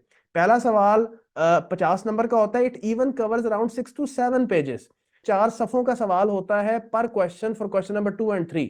ये आलम होता है वहां पे। अब एग्जामिनर ने 4 से 5 अटेम्प्ट में क्या किया कि वॉल्यूम ऑफ टेक्स्ट पर क्वेश्चन बढ़ा दिया, उसमें वो कुछ नहीं करता, उसमें बस जिस कंपनी के बारे में, जिसका सिनेरियो आपके सामने रख रहा है उसके बारे में फर्दर डिटेल्स मेंशन करता है, यानी कि he has increase the element of text पर question more in comparison to the previous testing flavour. जहां तक फिगर्स का ताल्लुक है, जहां तक कॉन्सेप्चुअल कॉम्प्लेक्सिटीज का ताल्लुक है, वो वही है, मुझे इसमें यकीन माने कोई इंक्रीज नजर नहीं आया। The only challenge now that the students face is that, अब सीधी सी बात है बेटा, जब टेक्स्ट टू रीड ज्यादा होगा तो बच्चों को बाय डिफॉल्ट ज्यादा पढ़ने का टाइम चाहिए होगा, उनका ज्यादा टाइम इन्वेस्ट हो जाता है इन रीडिंग। जब ज्यादा टाइम कहीं पे भी देखें आपके पेपर में कंज्यूम हो गया, वो कोई भी चीज हो सकती है, रीडिंग में, सॉल्विंग में, तो ultimately it effects what, it effects the paper completion rate. यही रीजन है कि बच्चे अभी तक कंप्लेन कर रहे हैं, मैं हैरान हूं, अभी तक कंप्लेन कर रहे हैं कि पेपर लंबा है, पेपर लंबा है। और लंबा किस वजह से है? क्योंकि वॉल्यूम ऑफ द टेक्स्ट पर क्वेश्चन इज इन फैक्ट मोर। अब इस चीज को इंडिकेट करते हुए एग्जामिनर को 5 अटेम्प्ट गुजर चुकी हुई है, लेकिन अभी भी बच्चा वो उसी खुशफहमी में है और अभी एक कंप्लेनिंग नेचर के साथ, अभी भी उसी कंप्लेनिंग माइंडसेट के साथ बैठा हुआ है कि पेपर लेंथी है। अब होना ये चाहिए कि जब आप मुसलसल एक चीज को देख रहे हो बेटा, it means that now examiner wants you to change your approach. Why are you not changing your approach? Why are you not doing this thing कि जब आप एक सवाल करते हो तो प्लीज टाइमर रख के करो इस चीज को, और मेक श्योर करो कि आप अपनी रीडिंग एबिलिटी को बेहतर करें। Attempt more and more questions with in the time constraints, और कोशिश करें आप जब उसको सॉल्व करें तो आपने विद इन टाइम उसको सॉल्व करना है। सिर्फ सवाल कर लेना आपका ऑब्जेक्टिव नहीं होना चाहिए। देखिए, आप जब एक सवाल करते हैं ना तो आपके जहन में दो ऑब्जेक्टिव्स होने चाहिए, एक इफेक्टिवनेस और एक एफिशिएंसी। इफेक्टिवनेस का मतलब होता है ऑब्जेक्टिव अचीव कर लेना, ऑब्जेक्टिव अचीव करने का मतलब क्या है, यानी सवाल सही हो जाए। एफिशिएंसी क्या है? With in time, with in resource होना चाहिए। अब बीएफडी का बेटा जो टेस्टिंग स्टाइल चल रहा है, अगर आपने अपनी इफेक्टिवनेस पे ही फोकस किया और एफिशिएंसी पे फोकस ना किया तो you will fall somewhere around 65 to 70% of the paper completion rate. ये बिल्कुल भी अच्छा नहीं है, ये बिल्कुल भी आपकी पासिंग परसेंटेज या प्रोबेबिलिटी को बढ़ाएगा नहीं, ये इफेक्ट करेगा। बहुत से स्टूडेंट्स बेटा, आप ओवर द 4 to 5 अटेम्प्ट मैंने देखे हैं, वो कहते हैं कि सर 70 अटेम्प्ट हुआ है, सर 65, सर 75, और पेपर का जब रिजल्ट आता है तो वो कहाँ पे फॉल कर रहे होते हैं? 40 पे, 45 पे, 48 पे। यानी कि had they solved the complete paper, अगर उन्होंने 100% पेपर कर लिया होता, चलो 95%, 90% दे कुड हैव पास्ड। लेकिन अगेन चूंकि बच्चा आदी नहीं होता इस चीज का कि यार मैंने टाइम का भी लिहाज रखना है। यकीन माने, ये मैं पता नहीं कितनी दफा इस बात को डिफरेंट फोरम्स पे हाईलाइट कर चुका हूं कि हमारे यहाँ बच्चे की, सीए के बच्चे की जो अप्रोच होती है वो ये होती है कि यार मैं सवाल करने बैठा हूं, किसी तरह बस मेरा सोल्यूशन या मेरा आंसर एग्जामिनर के आंसर से अगर मैच हो गया, मेरी ईद हो गई, बाकी मैंने और कुछ नहीं देखना, बस I have achieved my motive, अल्लाह अल्लाह खैर सलाह, आप पेपर में जाके देखेंगे। Throughout his preparation this is his approach, जो कि गलत है। फॉर गॉड से इस चीज को देखा करें कि यार, क्योंकि अगर उन्हीं बच्चे से पूछा जाए ना कि भाई ये जो तुमने सवाल किया है कितनी देर में किया है, वो कहेगा सर मुझे तो 1 घंटा लग गया करने में। अक्सर बच्चे कहते हैं सर मुझे 1.5 घंटा, सर मुझे 2 घंटे लगे करने में। सर आपके पास पेपर में एक सवाल करने के लिए 2 घंटे हो गए, 1 घंटा होगा? प्लीज इस चीज को बेहतर करें। इट इज, ये आप हैं जिसने इस चीज को एड्रेस करना है। सॉल्व एज मेनी क्वेश्चंस, और जब सवाल करो इफेक्टिवनेस नहीं इंश्योर करनी बेटा, साथ एफिशिएंसी भी इंश्योर करनी है। इसी चीज को कैटर करने के लिए इंशाल्लाह मैंने अभी आपके साथ अपना टेस्ट प्लान शेयर करूंगा। उसमें मैंने 8 कॉम्प्रिहेंसिव टेस्ट सेशंस रखने हैं, और उसका ऑब्जेक्टिव ये होगा कि तुम टाइम कॉन्स्ट्रेंट्स में रहते हुए हैवी क्वेश्चन, हैवी से मुराद है ज्यादा वॉल्यूम ऑफ टेक्स्ट के साथ जो क्वेश्चंस हैं उसको तुम सॉल्व करो विद इन टाइम कॉन्स्ट्रेंट्स। और मैं हमेशा बच्चों को कहता हूं, बेटा अगर नहीं टाइमर रख सके तो प्लीज प्लीज कम से कम 2 मॉक्स अटेम्प्ट करके पहले जाओ, क्योंकि बच्चा टाइम के प्रेशर में बंद के जो सवाल करता है ना, वो सीधा पेपर में करता है जाके, ज्यादातर बच्चे यही हरकत करते हैं। तो ये एक पॉइंट है जो कि बहुत इंपॉर्टेंट पॉइंट है कि खुदारा कंप्लेन करने की बजाय, रेपिटेटिवली इस तरह से ये बोंगा और इमेच्योर रिस्पॉन्स देने की बजाय, try to work on your weakness, try to tune your self in accordance with the requirement of the examiner. Examiner के साथ अगर आपने अड़ी लगानी है, एग्जामिनर के साथ अगर आपने, जिसको क्या कहते हैं पंजाबी में हम कहते हैं कि आडा लगा के रखना है, तो सर उसका फायदा कोई नहीं है। आपने पास होना है, एग्जामिनर एग्जामिनर को इस चीज की टेंशन है। Tune yourself in accordance with the changing requirement of examiner. That is the first point that I wanted to share. Second point क्या है, वो अब अगर एक सवाल टेस्ट करता है तो उसमें न्यूमेरिकल और थ्योरेटिकल पोर्शन दोनों होते हैं, और थ्योरेटिकल वैसा नहीं कि भाई कॉपी पेस्ट आ गया किसी पेज से, नहीं, he wants the students to analyse the situation and respond critically. हम इंशाल्लाह देखेंगे जब हम सवाल करना शुरू होंगे कि हमें आइडिया होगा। तो अब एग्जामिनर इस तरह से टेस्टिंग की तरफ ज्यादा इंक्लाइंड है। अच्छी परसेंटेज अब होती है जो कि वो थ्योरेटिकल रिस्पॉन्स से बच्चे को टेस्ट करता है। डिफरेंट, फॉर एग्जांपल एक सवाल है, उसका पार्ट ए बी और सी है। ए और B for example those are based on numerical calculations, और पार्ट सी में वो एनालिटिकल रिस्पॉन्स मांग रहा होता है बच्चे से। अक्सर औकात ऐसे होता है सवाल के दो पार्ट्स होते हैं, पार्ट ए में कैलकुलेशंस होती हैं, पार्ट बी में एनालिटिकल क्रिटिकल रीजनिंग होती है, क्रिटिकल रिस्पॉन्स रिक्वायर होता है बच्चे से। अब यहाँ पे वही बच्चा सक्सेसफुल होगा जिसने सिर्फ सवाल करने पे अपनी तवज्जो नहीं रखी बल्कि एनालिटिकली एक टॉपिक को समझा भी है। ठीक है, और इंशाल्लाह ताला हम भी जब क्लास में जब भी एक टॉपिक को कवर करेंगे, मेरा कभी भी सिर्फ फोकस जो है वो न्यूमेरिकल टेस्टिंग और न्यूमेरिकल एप्लीकेशंस पे नहीं होता। जिस भी टॉपिक को लेकर चलता हूँ तो शुरू से एंड तक उसकी कॉम्प्लेक्सिटीज में उसके इन्स एंड आउट्स पे डिस्कशंस की जाती हैं, और फिर हम डेफिनेटली उसकी प्रैक्टिस जो है वो सवालों के जरिए से कर रहे होते हैं। जैसे मैं अगर पिछले अटेम्प्ट्स का अंदाजा करूं और आपके सामने एक टेस्टिंग परसेंटेज पेश करूं, तो मेरे ख्याल है ऑन एवरेज 80-20, 85-15 की रेशियो है। बल्कि 80-20 कहना मेरा ख्याल गलत नहीं होगा कि 80% टेस्टिंग, ये मैं ऑन एवरेज बता रहा हूँ over the past 4 to 5 attempts की, कि 80% टेस्टिंग जो थी that was numerical and remaining testing was theoretical and analytical perspective से टेस्टिंग होती है, थ्योरेटिकल नॉट क्रैमिंग। ठीक है, तो ये second important point. Third important point, बेटा अब जब सवाल टेस्ट करता है तो वो एक ही टॉपिक से नहीं, ये मैं बात अभी कुछ देर पहले कर चुका हूं, तो ये करंट टेस्टिंग स्टाइल या फ्लेवर है एग्जामिनर का। So it is very much important for you बेटा कि आप अपने आप को ट्यून करें in accordance with how the examiner expects from the students. Examiner की एक्सपेक्टेशन को गेज करें और उसके मुताबिक रिस्पॉन्ड करें, that should be your approach.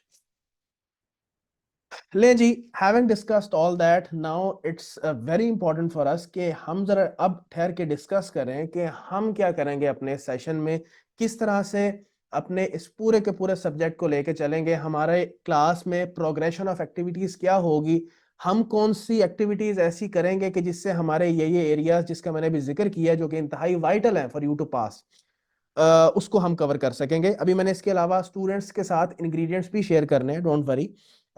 तो सेशन की स्ट्रेटजी क्या है, एक तो जहन में रखिएगा मेरी अप्रोच यही है। मैंने वैसे कुछ देर पहले, चूंकि डिस्कशन जब होती है बंदे की तो वो कोई पॉइंट कहीं डिस्कस हो जाता है, कोई कहीं डिस्कस हो जाता है। तो एक तो सबसे इंपॉर्टेंट चीज बेटा, जब भी मैं एक टॉपिक को लेके चलूंगा from the grass root level, मैंने उसको लेके चलना है बेसिक, काफी न्यूमरस क्वेश्चंस करेंगे टिल के हम एक एडवांस लेवल पे पहुंच जाएं। उसके बाद इंशाल्लाह ताला हम पास पेपर जो है उसकी प्रैक्टिस शुरू करेंगे, और जितनी पॉसिबल हो सकी मैं क्लास में पास पेपर प्रैक्टिस करवाता हूं, हम असाइनमेंट्स देते हैं, फिर अगले दिन उसको डिस्कस भी किया जाता है। तो हम कॉन्सेप्ट बिल्डिंग करेंगे through the numerous basic questions. बेटा एक बात जहन में रखो, मैं अगेन इस बात को भी डिफरेंट फोरम्स पे जहां मुझे मौका मिलता है मैं मेंशन करता हूं कि जो छोटा कॉन्सेप्ट बिल्डिंग क्वेश्चन होता है ना, उसकी खासियत ये होती है कि वो एक वक्त में सिर्फ एक कॉन्सेप्ट पे फोकस्ड होता है, बाकी चीजें उसके अंदर आसान होती हैं, या यूं कह लें उसमें सिर्फ उसी कॉन्सेप्ट को एक्सप्लेन किया जाता है। अगर आपने एक कॉन्सेप्ट को समझना ना, वो छोटे क्वेश्चन से ज्यादा अच्छा आपको कोई नहीं समझा सकता, क्योंकि उसमें और कोई कॉम्प्लेक्सिटी नहीं होती, आपको उस कॉन्सेप्ट की झलक बड़ी बेहतरीन नजर आ जाती है उस सवाल के अंदर। लेकिन अगर आप फॉर इंस्टेंस एक बड़ा सवाल पकड़ लें, उसमें तो और भी काफी कॉम्प्लेक्सिटीज होती हैं, तो जिस कॉन्सेप्ट को आप फोकस करना चाह रहे हो अक्सर औकात उसमें शेडो हो जाता है। तो जो छोटे क्वेश्चंस होते हैं ना, जो आपके कॉन्सेप्ट्स को स्ट्रेंथन करने के लिए होते हैं, उसकी बहुत सिग्निफिकेंस होती है, तो उसको कभी भी अंडरमाइन नहीं करना चाहिए। तो यही हमारी अप्रोच होगी। उसके बाद हम प्रैक्टिस करेंगे हर टॉपिक की through various comprehensive questions and past paper questions. ठीक है, और फिर उसके बाद बहुत important 4 recent past papers to be solved in one go at the end of the session। बेटा इंशाल्लाह ताला जब हम इस पूरे बीएफडी के सेशन को खत्म कर लेंगे, उसके बाद 4 पास्ट पेपर्स, मैं फिर रिपीट कर देता हूं, समर 21, समर 22, समर 23 और विंटर 23। बल्कि जो बिल्कुल रीसेंट पास पेपर है समर 2024 वाला, मैं वो भी सॉल्व कर दूंगा। सो it will make 5 pass papers. तो ये पांचों के पांचों पास पेपर्स मैं वन गो में सॉल्व करूंगा। इसका एजेंडा क्या है, एजेंडा सुन लें। सबसे पहले तो एग्जामिनर की चूंकि अब ये इंक्लिनेशन है कि रीसेंट 4 से 5 अटेम्प्ट पे जब वो एक सवाल टेस्ट करता है तो उसका एक पार्ट कहीं से होता है, बी पार्ट फॉर एग्जांपल किसी और टॉपिक से है, सी पार्ट किसी और टॉपिक से है। ऐसे सवाल को मैं किसी एक चैप्टर के अंदर कवर नहीं करवा सकता, क्योंकि उस सवाल को अटेम्प्ट करने के लिए हमें वेट करना पड़ेगा कि आपके पास पूरे बीएफडी का नॉलेज आ जाए। तो हम मजबूर हो जाते हैं कि ऐसे सवाल को कब करें, जब पूरी बीएफडी गुजर जाए। तो एक तो ये रीजन है। और ये जो रिसेंट आपके पास पेपर्स हैं उनमें ज्यादातर सवाल इसी तरह के हैं। दूसरी रीजन, आपकी पूरी की पूरी बीएफडी रिवाइज हो जाएगी। आपको कोई अलग से सेशन अटेंड करने की जरूरत ही नहीं पड़ेगी इन ऑर्डर टू रिवाइज। इसी सेशन में आपका पूरे का पूरा बीएफडी का जो जो जो सिलेबस है, it will automatically be revised इंशाल्लाह ताला। उसके बाद आपको एग्जामिनर का जो रीसेंट टेस्टिंग स्टाइल है उसकी बेस्ट डेमोन्स्ट्रेशन इन्हीं सेशन में मिल जाएगी। तो it is these will be a very fruitful sessions for you. और मैंने इसी चीज को कवर करने के लिए यहाँ पे ये चीज इंक्लूड की है। और एक और चौथी चीज और जहन में आ गई, वो क्या कि भाई मैं जब ये पेपर वन गो में सॉल्व करूंगा, तो मैंने जब एक पेपर आपके साथ पढ़ना है तो मैं उसमें प्रायोरिटाइजेशन में भी, सवालों की प्रायोरिटाइजेशन में भी आपकी मदद करूंगा। कि देखें, अगर मैं एज अ स्टूडेंट होता और मेरे सामने एक पेपर आता, तो मैं किसको पहले करता और मैं क्यों करता। या अगर स्टूडेंट्स, एक एवरेज अंडरस्टैंडिंग की स्टूडेंट वाला बच्चा एग्जाम हॉल में बैठा हुआ है, तो वो इन 5 सवालों में से किसको पहले कर सकता है, and what is the reason for that. और फिर पहले 15 मिनट आप कैसे स्पेंड कर सकते हो, इसकी डेमोन्स्ट्रेशन भी मैं इंशाल्लाह ताला उन्हीं लेक्चर्स में दे रहा हूँ। तो 3 से 4 बहुत वाइटल ऑब्जेक्टिव्स होंगे जो कि हम इस आखिरी सेट ऑफ सेशंस में मीट कर रहे होंगे, जिसमें हम फुल फ्लैश पास पेपर्स करेंगे। तो it is very much important. फिर उसके अलावा जो बच्चे को सबसे ज्यादा प्रॉब्लम करती है चीज बीएफडी के पेपर्स में, और वो है अगेन वॉल्यूम पर क्वेश्चन चूंकि ज्यादा है, उसको प्रॉब्लम आती है। पेपर अटेम्प्टिंग परसेंटेज जो है वो वीक हो जाती है, ठीक है, स्टूडेंट्स की। तो इस चीज को कैटर करने के लिए मैंने 8 कॉम्प्रिहेंसिव टेस्ट सेशंस प्लान किए हैं और एक फाइनल मॉक, वो तो डेफिनेटली होगा। तो ये जो 8 कॉम्प्रिहेंसिव सेशंस हैं, टेस्ट के जो सेशंस हैं, जो 8 कॉम्प्रिहेंसिव टेस्ट हैं, इनके लिए मैं इंशाल्लाह ताला आपको व्हाट्सएप ग्रुप में अपडेट कर दूंगा। मोस्ट प्रोबेबली हम इसका कुछ मामला ऐसे करेंगे कि it will be shared in the WhatsApp group. जो रिमोट स्टूडेंट्स होंगे हमारे, जो रिमोटली जो है, जिन्होंने एडमिशन लिया होगा और वो रिमोटली पढ़ रहे होंगे, तो वो तो जाहिर है ऑनलाइन ही उनको देना पड़ेगा। और मेरा ख्याल है उनके लिए फाइनेंशियली और हर लिहाज से फिजिबल भी यही है कि वो ऑनलाइन इसको सॉल्व करें और सबमिट कर दें, and that will B marked. और जो स्टूडेंट्स फॉर एग्जांपल फिजिकली आके ऑन कैंपस टेस्ट देना चाहते हैं एक डेट के ऊपर, तो उनके लिए भी हम कोई ना कोई फैसिलिटी अरेंज कर लेंगे, क्योंकि कुछ स्टूडेंट्स की क्वेरी है कि अगर हम फिजिकली आके टेस्ट देना चाहें तो। क्योंकि अगेन अब ज्यादातर जो इंक्लिनेशन है सी फैब के स्टूडेंट्स की, वो ऑनलाइन की तरफ ही है। तो कुछ स्टूडेंट्स अगर फिजिकल के लिए डिमांड करते हैं, तो हम इसको डिस्कस करके कोई एक प्लान सेट कर लेंगे, जिसके तहत अगर कोई स्टूडेंट फिजिकली ऑन कैंपस आके टेस्ट देना चाहता है, तो वो भी टेस्ट दे सकेगा। ले जी, बीएफडी प्रेपरेशन के लिए की कंसिडरेशंस क्या चाहिए। ये on the basis of my experience, on the basis of my analysis, मैंने कुछ सेट ऑफ इंग्रेडिएंट्स आइडेंटिफाई करके यहाँ पे प्लेस किए हैं, जो कि इंतहाई ज़रूरी हैं आपके लिए ये जानने के लिए right from the day one कि बेटा अगर आपने इस सब्जेक्ट को पास करना है तो कौन से 3 इंग्रेडिएंट्स हैं। ये अगर आप अचीव कर लोगे तो इंशाल्लाह ताला there is no doubt in the fact that you will pass this subject. लेकिन बेटा आपको इसको समझने की जरूरत है। मैंने इसकी वेटेज भी लिखी है कि मैं इस पर्टिकुलर इंग्रेडिएंट को कितनी वेटेज देता हूँ। 3 फैक्टर्स आपको नजर आ रहे हैं, एक तो कंसेप्चुअल स्ट्रेंथ, एक practice of the application of concepts through attempting past papers, और फिर पॉलिश करना या इंप्रूव करना the performance time of 3 hours and 15 minutes।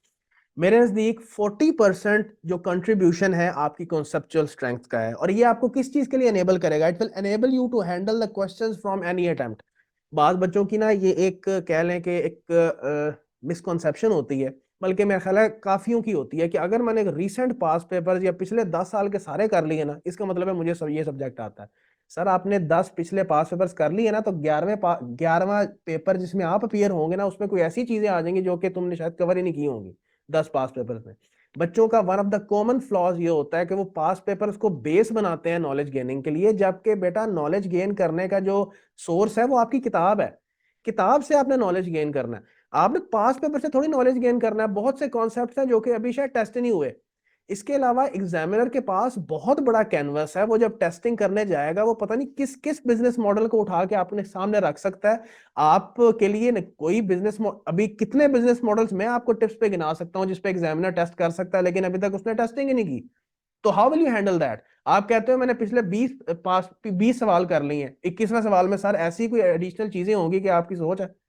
तो you can never ensure that unless you have the conceptual strength. बेटा जिसकी conceptual strength अच्छी है वो किसी भी अटेम्प्ट से सवाल उठा के कर सकता है। अगर आपकी कॉन्सेप्चुअल स्ट्रेंथ अच्छी है तो एक दो पास पेपर नहीं भी करके गए तो कोई मसला नहीं है। लेकिन हैविंग सेड दैट, आप अगर ये कहो कि बस कॉन्सेप्चुअल स्ट्रेंथ ही इनफ है, बस पेपर की प्रैक्टिस इनफ नहीं है, मैं इसका कतन कायल नहीं हूं। बेटा कॉन्सेप्चुअल स्ट्रेंथ लो, उसके बाद practice your application of the concept by solving the past papers. बेटा जिसके पेपर में तुमने अपीयर होना है वो टेस्ट कैसे करता है? जब तक उसको नहीं बार बार करोगे कैसे पता चलेगा कि एग्जामिनर इसको कैसे टेस्ट कर रहा है? तो both of these things go hand in hand. Handsome pass paper practice, लेकिन पास पेपर्स को ये हवा नहीं बना लेना कि जब तक मेरे शुरू से एंड तक पास पेपर नहीं ना हो जाएंगे तब तक मेरी तैयारी ही नहीं है। नहीं, कॉन्सेप्चुअल स्ट्रेंथ प्लस हैंडसम पास पेपर प्रैक्टिस। अब इसमें it is a bit subjective. मैं कहता हूं कि कोशिश करें जितने पास पेपर्स करें उतना अच्छा है, क्योंकि बेटा सीधी सी बात, जितना गुड़ डालें उतना मीठा। लेकिन कम से कम पिछले 10 सालों के अगर पास पेपर आप कर सकते हो तो it is very good for you. I do not think आपको बेटा ACCA ICAW कहीं जाने की जरूरत है। ये मोर देन इनफ है तुम्हारी कॉन्सेप्ट बिल्डिंग के लिए और ये अंडरस्टैंड करने के लिए कि आई कैप कैसे अप्लाई करवाता है कॉन्सेप्ट्स को। मुझे ना उन टीचरों के लॉजिक की समझ आती है कि जो कहते हैं कि जी हमने ICAW से सवाल करवा दिए, हमने ACCA। ओ भाई मुझे एक बात बताओ, अगर तुमने कॉन्सेप्ट्स की कवरेज इधर से करनी है कि ACCA का सवाल करवाओ और ICAW का, फिर तो आप शुरू हो जाए ACCA और ICAW और सीमा को भी पकड़ लें, आप कैनेडियन चार्टर्ड अकाउंटेंट्स की बॉडी को भी पकड़ लें और जब से वो बनी है उसके सारे सवाल कवर करवाएं, अगर आपने कवरेज यहीं से करवानी है। Sir give the concept to the students. Students के कॉन्सेप्ट ऐसे होने चाहिए कि उसके बाद चाहे ICAW का सवाल हो, चाहे ACCA का हो, चाहे मैं कहता हूँ कैनेडियन चार्टर्ड अकाउंटेंट्स का कोई सवाल हो, वो उसको हल कर ले। अगर आपने कवरेज यहां से इंश्योर करनी है और बच्चों पे एक इंप्रेशन झाड़ना है कि जी मैंने ACCA का करवा दिया है, तो भाई फिर तो आप मतलब मेरे पास का जवाब नहीं है देने के लिए। इस तरह तो आप कभी भी कवरेज नहीं कर सकते, इसकी तो हद ही कोई नहीं है। तो the point is that the conceptual strength must be there. उसके बाद भाई जो मर्जी सवाल तुम्हारे सामने रख दिया जाए तुम उसको अटेम्प्ट कर लो। मैं इससे ज्यादा इसमें क्लैरिटी में और कुछ नहीं कह सकता। तो 40% बेटा इनपुट आपकी कॉन्सेप्चुअल स्ट्रेंथ से आएगा, 30% आपको स्ट्रेंथन करेगा आपकी पास पेपर की हैंडसम प्रैक्टिस। आगे मैंने लिखा हुआ है it will strengthen your application of the concept and make you realise how ICAP tests each concept. और थर्ड चीज जो कि अब रीसेंट अटेम्प्ट्स में in the face of that it is extremely vital, और बेटा क्या है? एफिशिएंसी बेहतर करें। मैं बार बार इस पे फोकस कर रहा हूं, प्लीज एफिशिएंसी बेहतर करें, अपनी performance of 3 hours and 15 minutes को बेहतर करें। इन सिंपल वर्ड्स, अनफॉर्चुनेटली बेटा आपको जज किया जाएगा based on your 3 hours and 15 minutes। अगर उसमें परफॉर्मेंस अच्छी नहीं है, चाहे तुम 6 महीने पता नहीं किससे पढ़ के आए हो, पता नहीं कितनी किताबें खोली हैं, एग्जामिनर ने उसी शीट ऑफ पेपर के जरिए से तुम्हें एवेल्युएट करना है। उसमें अगर परफॉर्मेंस तुम्हारी कैसी है कि भाई उसमें अगर तुमने परफॉर्म किया है ऐसे कि सिर्फ 70% अटेम्प्ट हुआ है, एग्जामिनर तो उसी बेस पे एवेल्युएट करेगा। तो बेटा उसकी परफॉर्मेंस बेहतर करने का मतलब क्या है कि बेटा जितनी अटेम्प्टिंग परसेंटेज तुम्हारी बेहतर होगी, जितना 100% के करीब पहुंचने की कोशिश करोगे इन टर्म्स ऑफ अटेम्प्टिंग, उतना तुम्हारे लिए बेहतर है। ठीक है सर। और इसके लिए क्या स्ट्रेटजीज हैं? जैसे मैंने बताया बेटा, जब सवाल करें प्लीज टाइमर के साथ करें। फिर उसके बाद पेपर में जाने से पहले कम से कम 2 दफा मॉक्स 2 मॉक्स आपको बेशुमार मॉक्स मिल जाएंगे इन द एंडिंग मंथ, देख लीजिएगा। और इसके अलावा मैं खुद आपको रेकमेंड कर दूंगा एक पास पेपर, मैं उसको छेड़ूंगा भी नहीं, वो आपके लिए मैं छोड़ दूंगा, वो आप खुद कीजिएगा एक पास पेपर। ठीक है, तो मॉक्स अवेलेबल हो जाएंगे, आपने करके जाने हैं, क्योंकि ये जो टाइम कॉन्स्ट्रेंट में रहते हुए सवाल करना है that is very very important now for the BFD students. और इसके अलावा जो 8 मैंने कॉम्प्रिहेंसिव टेस्ट बनाने हैं इंशाल्लाह that will cover that as well. ठीक है जी। तो ये जैसे मैंने बताया कि ये वाला जो पॉइंट है ये मेरे नजदीक 30% अब इनपुट यहां से है। ठीक है, and that is turning out to be one of the very important reasons for of failure for the students in the recent attempts. और आगे मैंने मेंशन कर दिया कि it will improve your paper attempting percentage.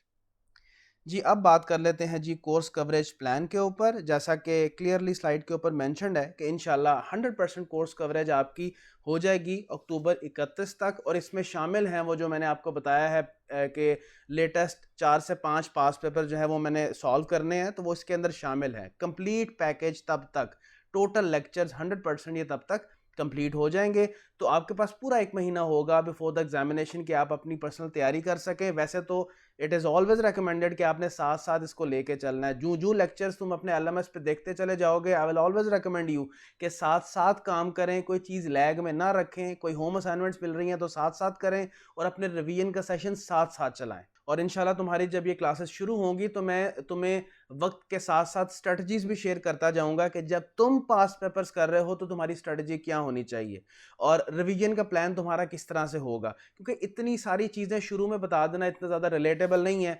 तो मैं don't worry, मैं साथ साथ आपको इंशाल्लाह ताला जो पास पेपर्स हैं उसको अटेम्प्ट करने की जो स्ट्रेटजी होती है और आपने किस तरह से लेकर चलना है, आपने किस तरह रिवीजन्स के सारे मामलात लेकर चलने हैं, वो भी मैं साथ साथ शेयर करता जाऊंगा। बहरहाल 31 अक्टूबर को हमारा सिलेबस माइंड अप हो जाएगा। मैं कोर्स कवरेज प्लान भी आपके साथ शेयर कर दूंगा और LMS पे लेक्चर्स आपके पास किस तरह से अवेलेबल होंगे, यानी एक वीक में कितने लेक्चर्स अनलॉक होंगे आपके पास व्यू करने के लिए, ये टाइम टेबल वगैरह की सारी बातें मैं अभी आपसे करूंगा इंशाल्लाह ताला कमिंग स्लाइड्स में। और जहां तक टेस्ट प्लान का ताल्लुक है वो मैंने अभी कुछ देर पहले जिक्र कर दिया कि 8 कॉम्प्रिहेंसिव टेस्ट्स और 1 फाइनल मॉक। ये बात दोबारा रिपीट हो गई यहाँ पे। जी सर, अब बात करते हैं CBE टेस्टिंग की, जो कि बहुत सिग्निफिकेंट पॉइंट है फॉर द कमिंग अटेम्प्ट, यानी कि इफेक्टिव फ्रॉम विंटर 2024 जो कि अब आने वाली है। इसमें एग्जामिनीज जो हैं वो अब कंप्यूटर बेस्ड एग्जामिनेशन एनवायरनमेंट में टेस्ट किए जाएंगे, यानी कि फिजिकली जैसे पेपर पे लिखा जाता था अब वो मामला नहीं होगा। तो इससे पहले कि मैं अपनी अप्रोच बताऊं कि मैंने किस तरह से अपने लेक्चर्स को टेलर किया है फॉर CBE, मैं पहले ज़रा आपको बता दूं कि ICAP का जो एग्ज़ाम पोर्टल है जिसमें आप लोग इंशाल्लाह ताला जब अपीयर होंगे तो ICAP का एग्जामिनेशन इंटरफेस किस तरह का है, ताकि आपको ज़रा अंदाज़ा हो कि आप जब एग्जामिनेशन के एनवायरनमेंट में बैठोगे तो आपके सामने किस तरह का इंटरफेस खुलेगा। इसलिए मैंने स्लाइड के 2 सेक्शंस बनाए हैं, एक लेफ्ट वाला सेक्शन है और एक राइट वाला सेक्शन है। जो राइट वाला सेक्शन है इसमें मैं अपनी अप्रोच की बात करूंगा, ये जो लेफ्ट वाला सेक्शन है इसमें ICAP के पोर्टल की बात करेंगे, ICAP आपको प्रोवाइड क्या क्या कुछ करेगा, तो इसकी डिस्कशन करते हैं। तो सबसे पहले हम जरा बात करते हैं ICAP का एग्जाम पोर्टल किस तरह का है। मैंने ना स्क्रीनशॉट्स लेके तो प्लेस की हुई हैं आपकी कन्वीनियंस के लिए। ये देखें, जब आप ICAP का एग्जाम पोर्टल ओपन करेंगे BFD का तो इस तरह का वो होगा। ये आप भी जाके अपने ICAP के पोर्टल पे जाएं, वहाँ पे आपको CFAP और MSA का प्रैक्टिस टेस्ट मिल जाएगा और उसके ऊपर ये सारी चीज़ें अवेलेबल हैं। तो मैंने भी वहीं से ही डेमो डाउनलोड करके तो स्क्रीनशॉट्स लिए हैं ताकि आपको ज़रा डेमोन्स्ट्रेट कर सकूं कि how will it actually work.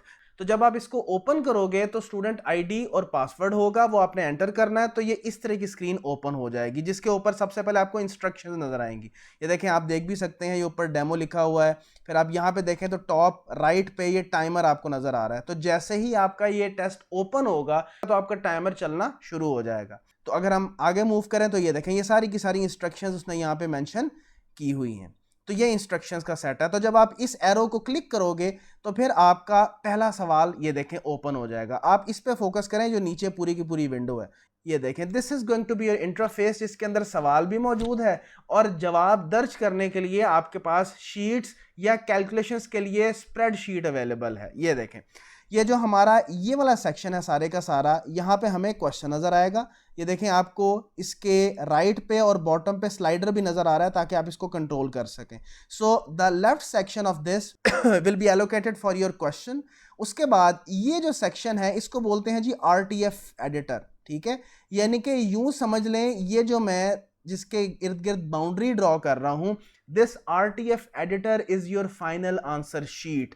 जो चीज इसके अंदर होगी, यानी कि इसके अंदर इसको कंसिडर किया जाएगा for the purpose of marking. उन्होंने इसके अलावा ये भी आपके पास एक स्प्रेडशीट का एक सॉफ्टवेयर अवेलेबल किया हुआ है फॉर यू, ताकि आप इसको यूज करके अपनी सारी रफ कैलकुलेशंस कर सको। लेकिन मार्क्स उसी को दिए जाएंगे जो यहां पे डाटा अवेलेबल होगा। तो अब इंटरेस्टिंग बात यह है कि आपने जितनी भी कैलकुलेशन सर करनी होंगी, फॉर इंस्टेंस वो इन्वेस्टमेंट अप्रेजल है, वो सोर्सेज ऑफ फाइनेंस है, वो वैल्यूएशन है, जब भी कैलकुलेशंस करनी है ज़ाहिर वो टेबल्स की शक्ल इख्तियार करेंगी और उस तरह से आपने कैलकुलेशंस करनी होगी। तो कैलकुलेशंस के लिए you will be using this spreadsheet software. जहां तक इस स्प्रेडशीट सॉफ्टवेयर का ताल्लुक है जो कि ICAP इंटरफेस में है, ये MS Excel की तरह का सॉफ्टवेयर है। सारी फंक्शनैलिटीज़ इसमें MS एक्सेल वाली नहीं है। जैसे मैं अगर कुछ शॉर्टकट कीज़ की बात करूं तो सारी की सारी शॉर्टकट कीज़ यहाँ पे जैसे हम MS एक्सेल में यूज़ कर रहे होते हैं प्रो लेवल पे, वो सारी की सारी यहाँ नहीं इस्तेमाल होती, लेकिन एक अच्छा फंक्शनैलिटी का सेट इसमें अवेलेबल है। सारे फार्मूलाज मेन जो हैं आपके एडिशन, इक्वल्स का, इवन कुछ फंक्शंस सम वगैरह के, इवन IRR के वो फंक्शंस इसमें लग जाते हैं। मैं अभी इसमें डिटेल पे गुफ्तगू नहीं कर रहा, वो तो मैंने जब अपने लेक्चर्स कवर किए हैं तो उसमें मैंने सारी डिटेल में डिस्कशन की हुई है और मैंने उसके अंदर बड़ी चीज़ें क्लियरली बताई हुई हैं। इवन मैंने अलहदा से लेक्चर रिकॉर्ड किया हुआ है जिसमें मैंने पूरा डेमो दिया है, एक पूरा सवाल हल करके इसी इंटरफेस को यूज़ करते हुए, ताकि आपको पूरा वॉक थ्रू मिल जाए कि आपने इस इंटरफेस को कैसे यूज़ करना है। उसके अलावा मेरे अच्छे खासे लेक्चर जो हैं वो इसी स्प्रेडशीट सॉफ्टवेयर को यूज़ करते हुए मैंने सवालों को सॉल्व किया ताकि आपको इसकी आदत पड़े।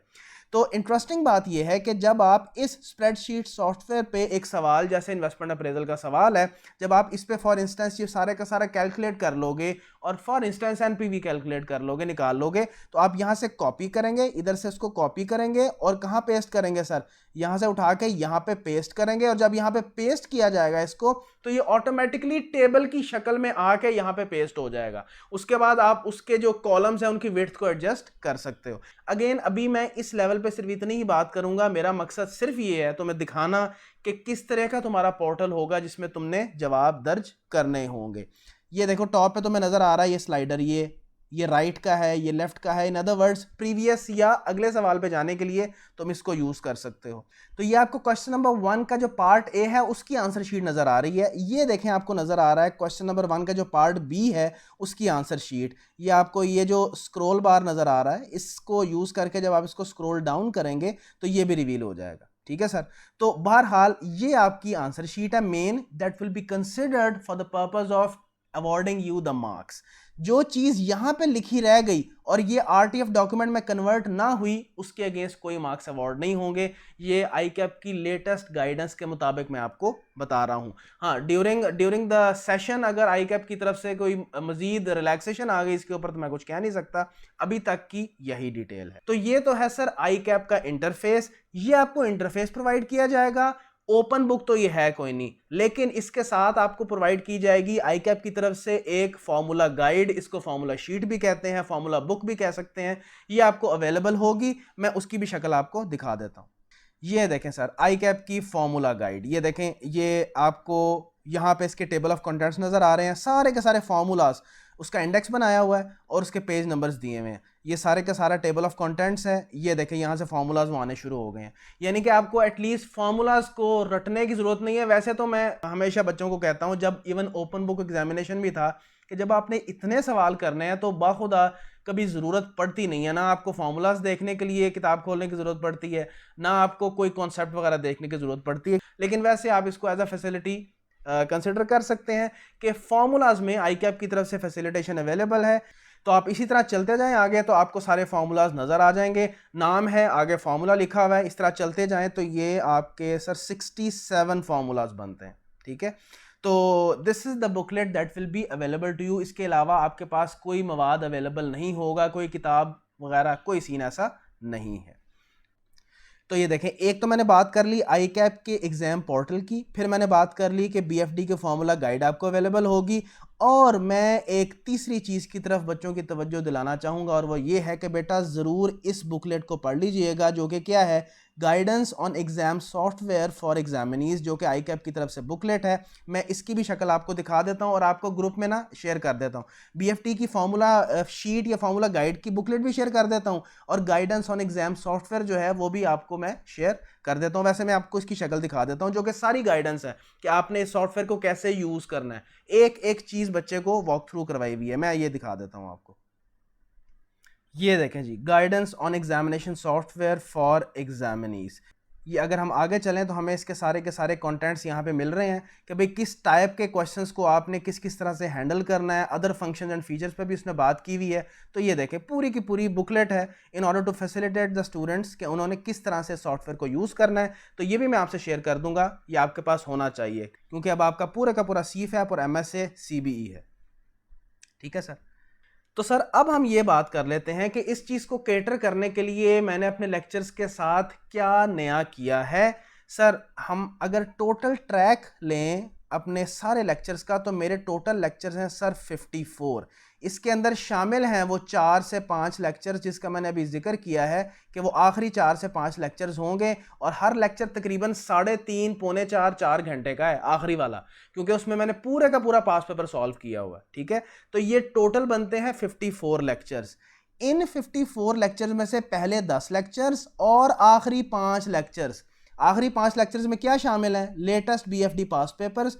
और जो पहले 10 लेक्चर्स हैं इसके अंदर तकरीबन कह लें आप 70 to 80% पूरे का पूरा जो पहला कोर चैप्टर है इन्वेस्टमेंट अप्रेजल का वो कवर्ड है, और इसके अंदर शामिल है एक complete demo of using I cap portal. तो ये 10 + 5 15 लेक्चर्स हैं जिसके अंदर मैंने जितने भी सवाल किए हैं वो स्प्रेडशीट सॉफ्टवेयर को यूज़ करते हुए सॉल्व किए हैं, और मैंने बच्चों को इवन ये कोशिश की है कि मैं एजुकेट करूं कि किस तरह से इस स्प्रेडशीट सॉफ्टवेयर को यूज़ करते हुए आप एफिशिएंटली अपनी कैलकुलेशंस कर सकते हैं। क्योंकि सर अब तो आपने सारी रफ वर्किंग किस पे करनी है सर, स्प्रेडशीट सॉफ्टवेयर पे, और जब कर चुको तो कॉपी करके आरटीएफ डॉक्यूमेंट में, तो अब आपको स्प्रेडशीट सॉफ्टवेयर को यूज़ करके सवाल हल करने आने चाहिए। तो these 10 lectures of the beginning और आखिरी 5 लेक्चर्स जो कि रिसेंट सारे 5 पास पेपर्स हैं, ये सारे स्प्रेडशीट सॉफ्टवेयर पे हुए हुए हैं। These are more than enough for you to get an idea कि किस तरह से आपने एफिशिएंटली स्प्रेडशीट सॉफ्टवेयर को यूज करते हुए सवालों को हल करना है। और बिलीव मी आपको पता चलेगा कि आपकी जिंदगी अब कितनी आसान हो चुकी हुई है।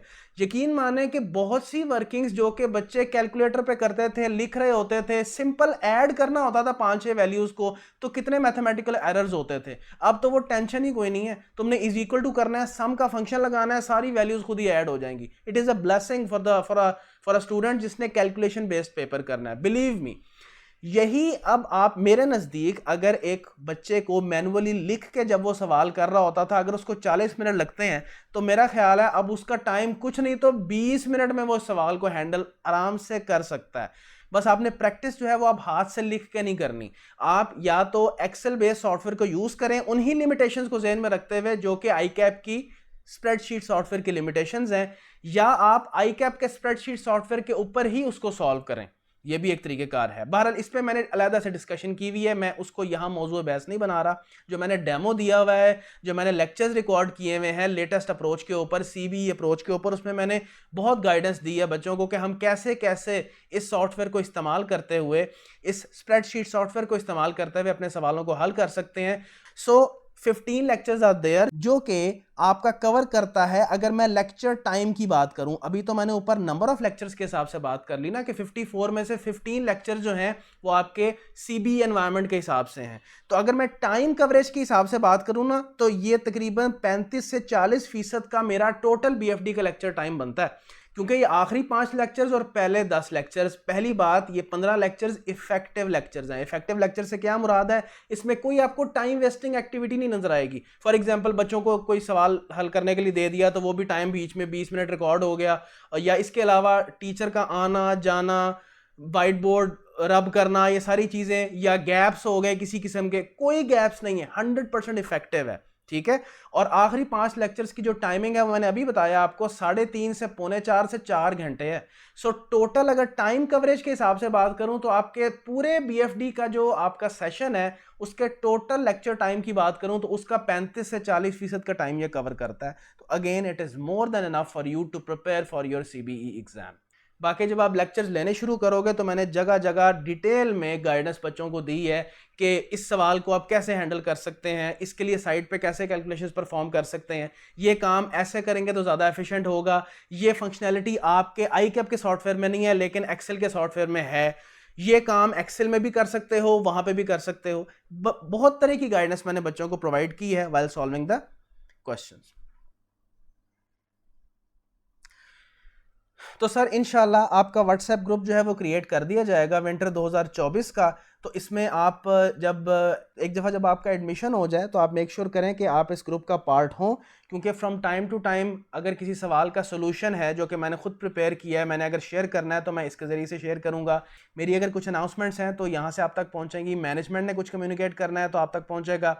आपने अगर कोई सवाल करना है किसी किस्म का मैं बड़ा क्लियरली बताता हूँ बच्चों को कि मैं 24/7 अपने बच्चों के लिए अवेलेबल होता हूँ। किसी भी टाइम आपको कोई क्वेरी है, कोई प्रॉब्लम है, रात के 2-3 बजे में, आप मुझे मैसेज भेज दें। आपने ग्रुप में मैसेज भेजना है, ग्रुप में भेज दें। आपने पर्सनली भेजना है, मुझे भेज दें। उस सवाल की स्क्रीनशॉट ले लें जो समझ नहीं आ रहा, आपने कुछ हल किया है, चेक करवाना चाह रहे हो, भेज दो। तो मैं 12 घंटे में 1 घंटा अपने बच्चों के लिए निकालता हूँ सेपरेटली, तो मैं आपको बजाता खुद जवाब दूंगा, कोई टीए वाला सीन नहीं है, ठीक है। और इसके अलावा फॉर इंस्टेंस मैंने टेस्ट शेयर करने होंगे तो वो मैं यहाँ से शेयर कर रहा हूँ। So it will be used for throughout the session for the different purposes. मजीद मैंने को प्रैक्टिस क्वेश्चन शेयर करने होंगे, so there can be the several purposes that will be met through this WhatsApp group. जी, अब time table की बात कर लेते हैं। आपके एलएमएस पे जो लेक्चर्स अपलोड होंगे, अवेलेबल होंगे आपके लिए एक्सेस करने के लिए, that will be 3 lectures per week, यानी मंडे, ट्यूसडे और वेडनेसडे को हर वीक के आपके पास एक एक लेक्चर अवेलेबल हो जाएगा। हाँ, अराउंड 20 सितंबर के आसपास से सैटरडे को भी आपका एक लेक्चर अवेलेबल किया जाएगा, क्योंकि जाहिर है फिर हमने पूरे 54 लेक्चर्स कंप्लीट करने हैं, तो उसको इवनली स्प्रेड आउट किया जाता है। यानी कह लें कि जो आखिरी महीना है आपका अक्टूबर, उससे 10 एक दिन पहले से हमारा स्केड्यूल ये हो जाएगा कि 4 लेक्चर्स अ वीक आपके एलएमएस पे अनलॉक होने शुरू हो जाएंगे। So that will be the schedule for lecture availability. Listen, that was all about our orientation session. मैं उम्मीद करता हूँ कि सारे के सारे की एलिमेंट्स जो कि एड्रेस होने चाहिए थे पहले सेशन में, दे हैव बीन एड्रेस्ड। बाकी अगर आपकी कोई मजीद क्वेरी है, आप मुझसे पर्सनली या जो भी ग्रुप बनेगा उसके अंदर पूछ सकते हो। आई विल इंशाल्लाह बी रिस्पॉन्डिंग टू दैट। इसके अलावा मेरी एक और प्रैक्टिस होती है कि जब एक वीक गुजर जाता है तो एक वीक का राउंड अप मैं शेयर किया करता हूँ अपने बच्चों से कि इस वीक में हमने क्या क्या चीजें पढ़ी हैं। वो एक ट्रैकिंग के लिए बड़ा मुफीद चीज हो जाती है कि उनके पास एक लिस्ट बन जाती है कि हर लेक्चर में कौन कौन से कंटेंट्स हैं। तो वो उन्होंने अगर फॉर एग्जांपल कोई खास कॉन्सेप्ट सिर्फ उसका लेक्चर देखना चाह रहे हैं, तो वो उस लेक्चर को ओपन करके तो उसमें से वो कंटेंट्स देख सकते हैं। इन अदर वर्ड्स आप उसको इंडेक्सिंग भी कह सकते हो कि each and every lecture is indexed. आपको अगर बाद में किसी बहुत प्रीवियस लेक्चर में से कोई कंटेंट, अगर कोई दोबारा उसका लेक्चर देखना है, तो आप वो जो मैं आपको वीकली राउंड अप शेयर किया करूंगा, वो आपके पास नोट्स के तौर पे आते जाएंगे। आप उस राउंड अप्स को यूज करते हुए रेलेवेंट लेक्चर में जाके उस खास कॉन्सेप्ट को जो है वो वहां से देख सकोगे। तो बाकी इंशाल्लाह ताला आपसे जो है वो इंटरेक्शन रहेगी इन टर्म्स ऑफ लेक्चर्स और in terms of our discussion in the WhatsApp group. I wish you all very best of luck for your upcoming attempt. और मे बी आप में से कोई ऐसा स्टूडेंट हो जो अभी लेक्चर्स ले ले लेकिन उसने शायद उससे नेक्स्ट अटेम्प्ट में अपीयर होना हो, तो best of luck to you as well for your future endeavours. अल्लाह हाफिज।